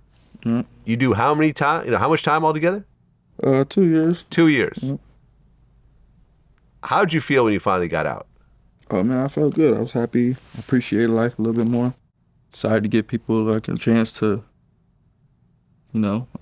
see the max benefit of me being a father or being whatever I could, in their life, and that's how I felt about it. Right, because the Blueface show instantly turned back on as soon as you got out. Yeah. There wasn't even like hey, let me chill for a week. No. Yeah, they didn't even let me breathe. They just threw me in there. You're like, ready. You don't want to do this and that. I'm like, man, I'm fresh out. Just let me have my way today. Nobody wanted to let me have my way. Right, because Chris Sean shows up. I remember she's like kissing all over you. Yeah. And it seemed like you guys are cool, but then she turns around and was basically like, he needs to go back to jail or get a shovel. I've been good. Me and my son been straight. And I'm thinking reconciling with his father was going to be what's best. No, it's not. It's the opposite. He need to go back and stay in jail. Or find a grave to dig up. Basically, I hope he dies. Yeah, I don't know what's wrong with that girl, honestly. It's Why was she so upset? And then she claimed that you beat her up. She posted a video with her a little bit bloody. And Blueface will be in jail right now if I didn't do that. I didn't call no cops on him. I didn't show him my bruises or none of that. My arm it's clearing up on my arm. It's clearing up. It was purple, red, and orange. Yeah, honestly, I think she was under the impression that she would be staying with me or we would be trying to be a family or whatever the case may be, but I just missed my son, and, if she had to be around for him to be around, we could do that for 48 hours, 72 hours, but you're not staying here. that's why she got upset. That's why she got upset, yeah. Right. Because now she's blowing me up like, oh, I can get your hair done, I can set this up, and I can do that, I can do this. But I'm not responding because I'm like, I'm done with you already. Like, no. Now you're just trying to be around. And your baby mother, Jade and Alexis, seems like you guys are going through something right now. Yeah. No, it's just they wasn't there for me. Really? That's all it is. I expected at least for my books to be taken care of without me calling, asking nothing. And that was never the case. Once they started doing their thing, I was like, forgot about it. I couldn't even get $50. Yeah, but they're not really doing their thing without you around. Exactly. I mean, just to be honest, exactly. I mean, when you look at where, like I ran into Chris Sean at the Hollywood Unlocked Awards, and we exchanged numbers, talked about doing an interview. She's just a mess. It was like we agreed on a price, and she's like, I need my money. I need half it up front, half it when I walk in the door. And I'm like, I've seen you kick over TVs in the middle of interviews. I'm not going to give you your money until after we're done. Yeah. No. Right. I got on the phone with Wack. He's like, tell her I guarantee the money. Yeah. Still no. So it just didn't happen. That was the end of that, right? I mean, you just lost out on a check while you're doing interviews for free. So, you do academics for free. I offer you a check. You ain't miss out on nothing, Vlad. She wasn't going to do nothing but tell the same story, sing the same old song and dance. Well, I mean, I seen her out, man. It seems like life is catching up with her. This is not the bright-eyed, bushy-tailed, 20-year-old. Now she's got a baby. She's a little heavier. Yeah. You could tell like her skin. She's not really kind of taking care of herself in the same type of way. It's like you can't just keep going that hard year after year and expect to look the same way. Life will catch up to you even when you're relatively young. Because how old is she? Like maybe 26 now? 25. 25? She's young. Life will always catch up with you, man. And it's crazy because she had me fooled out. I'm like, man, they probably ain't gonna never catch on to you the way you like. But nah, I'm like, yeah, I guess it's inevitable. Life is gonna life. Then you and Hazel E from Love and Hip Hop started cuddling up. Yeah, she's dope. I'm trying to do things different now, so. Yeah? Yeah. Is this someone you're looking to actually get serious with? Possibly. Possibly? Okay. All right, that's real. I'm actively dating right now. Nobody held me down. Put it that way. So you're single. From the first day I came in to the first day I came out, Nobody was there, feel Right. me? So I don't owe nobody shit. So now I got to start all over. So now I'm actively dating. Nobody's my girlfriend. Nobody's entitled to a motherfucking thing. Okay, because it got announced that you're officially fighting Nick Young now. Yeah. Okay. Now, I'm not going to sugarcoat it. I've said in interviews that I got my money on Nick Yeah. simply because he's a professional athlete, right? He's a former Laker. Right. You know, although you were an athlete in high school, in college, being a Laker is a slightly different, you know? Yeah. But did you see his last fight? No, I did not. Oh, okay. Might want to check it out, man. I don't think being a Laker did anything. Wait a minute. Wait. Who did he fight? Hold on a second. Yeah, you might want to check Hold that on. out, man. Who did Nick Young fight? Okay, Malcolm Minican? Okay, so I didn't watch the fight, but I guess there was an accidental headbutt and it ended up being a no contest. No. He got That tired. face he made just now? He got tired, gang, and he laid down and basically said, I'm tired. That's pretty much what he jumped out the ring and didn't get back in. Okay, because Jake Paul was supposed to fight Gervonta Davis, but then a situation happened, some domestic violence thing happened, so the fight was canceled. And now you're saying you want to fight Jake Paul. Yeah, I would love to. Yeah, Jake Paul versus Blueface, that would sell some tickets. For sure, that'll sell out the arena. I mean, but do you think, because Jake Paul is in great shape. Oh, he's good. He takes it seriously. You're not going to say that whatever, he's just a YouTuber. No, he's a boxer. He's serious. At this point. He's not a Gervonta Davis boxer. Yeah, he's not an amateur fighter at this point. A Bud Crawford, but he is a professional fighter at this point. And for you to fight him, you have to really go to training camp and really get cut up and really, I know what to do, man. This ain't my first or my last fight, man. Okay, so you feel you could take him. Because Yeah, you guys are about the same size. Yeah. Okay.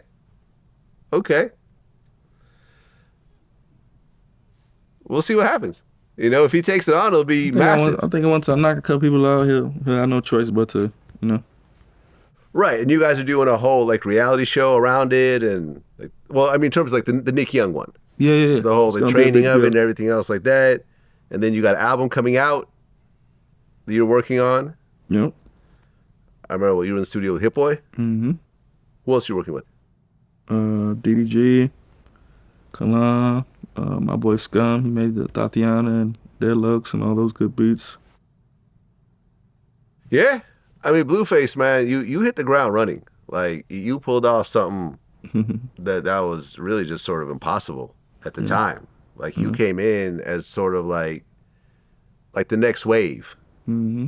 It was like, all right, like everyone was doing hip hop and approaching it this way. Yeah.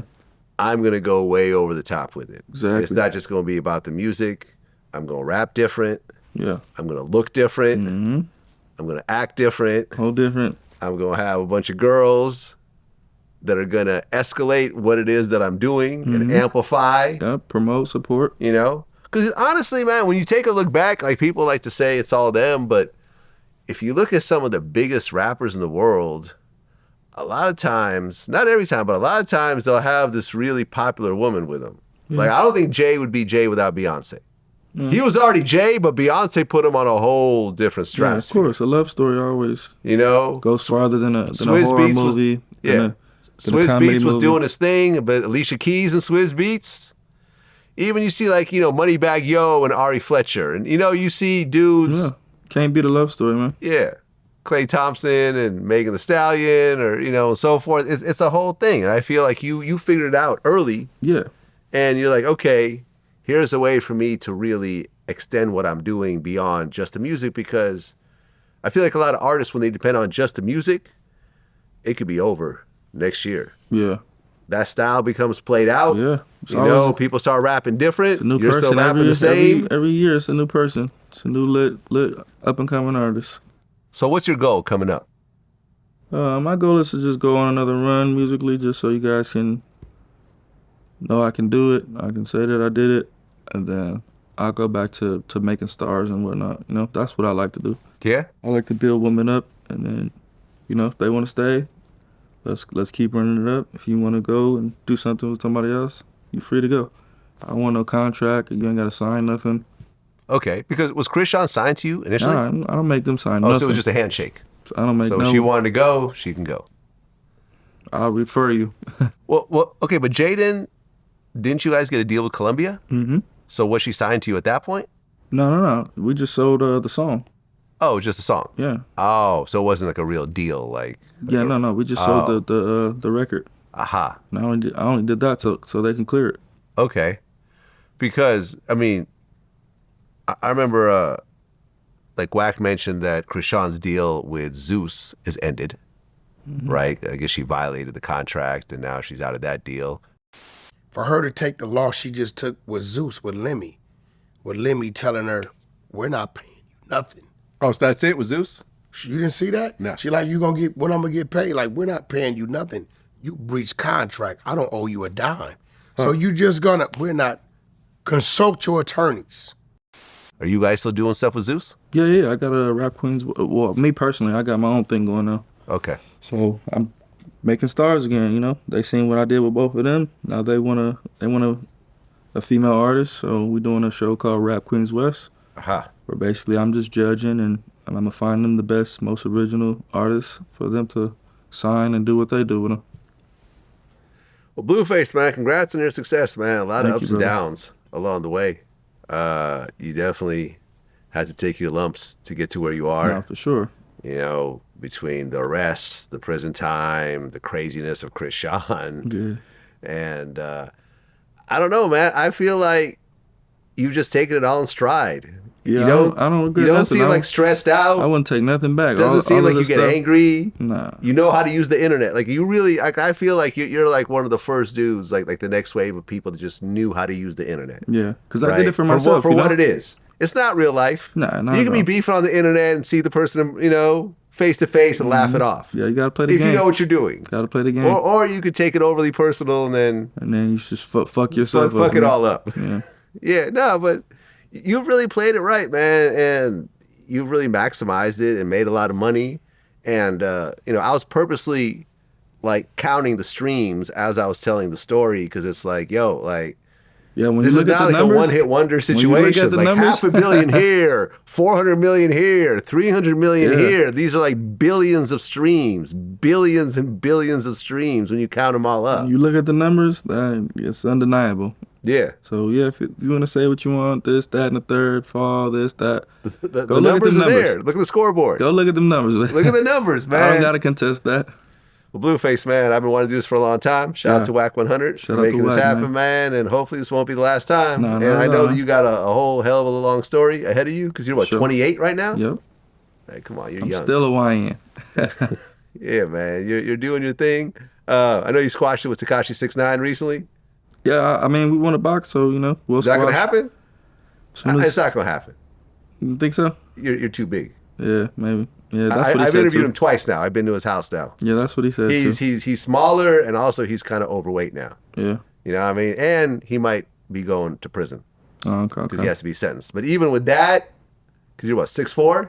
Yeah. It's too uneven. It's just too uneven. Yeah, I understand. I mean, I'm not too pressed for it, but he said he offered, so I like, shit, all right.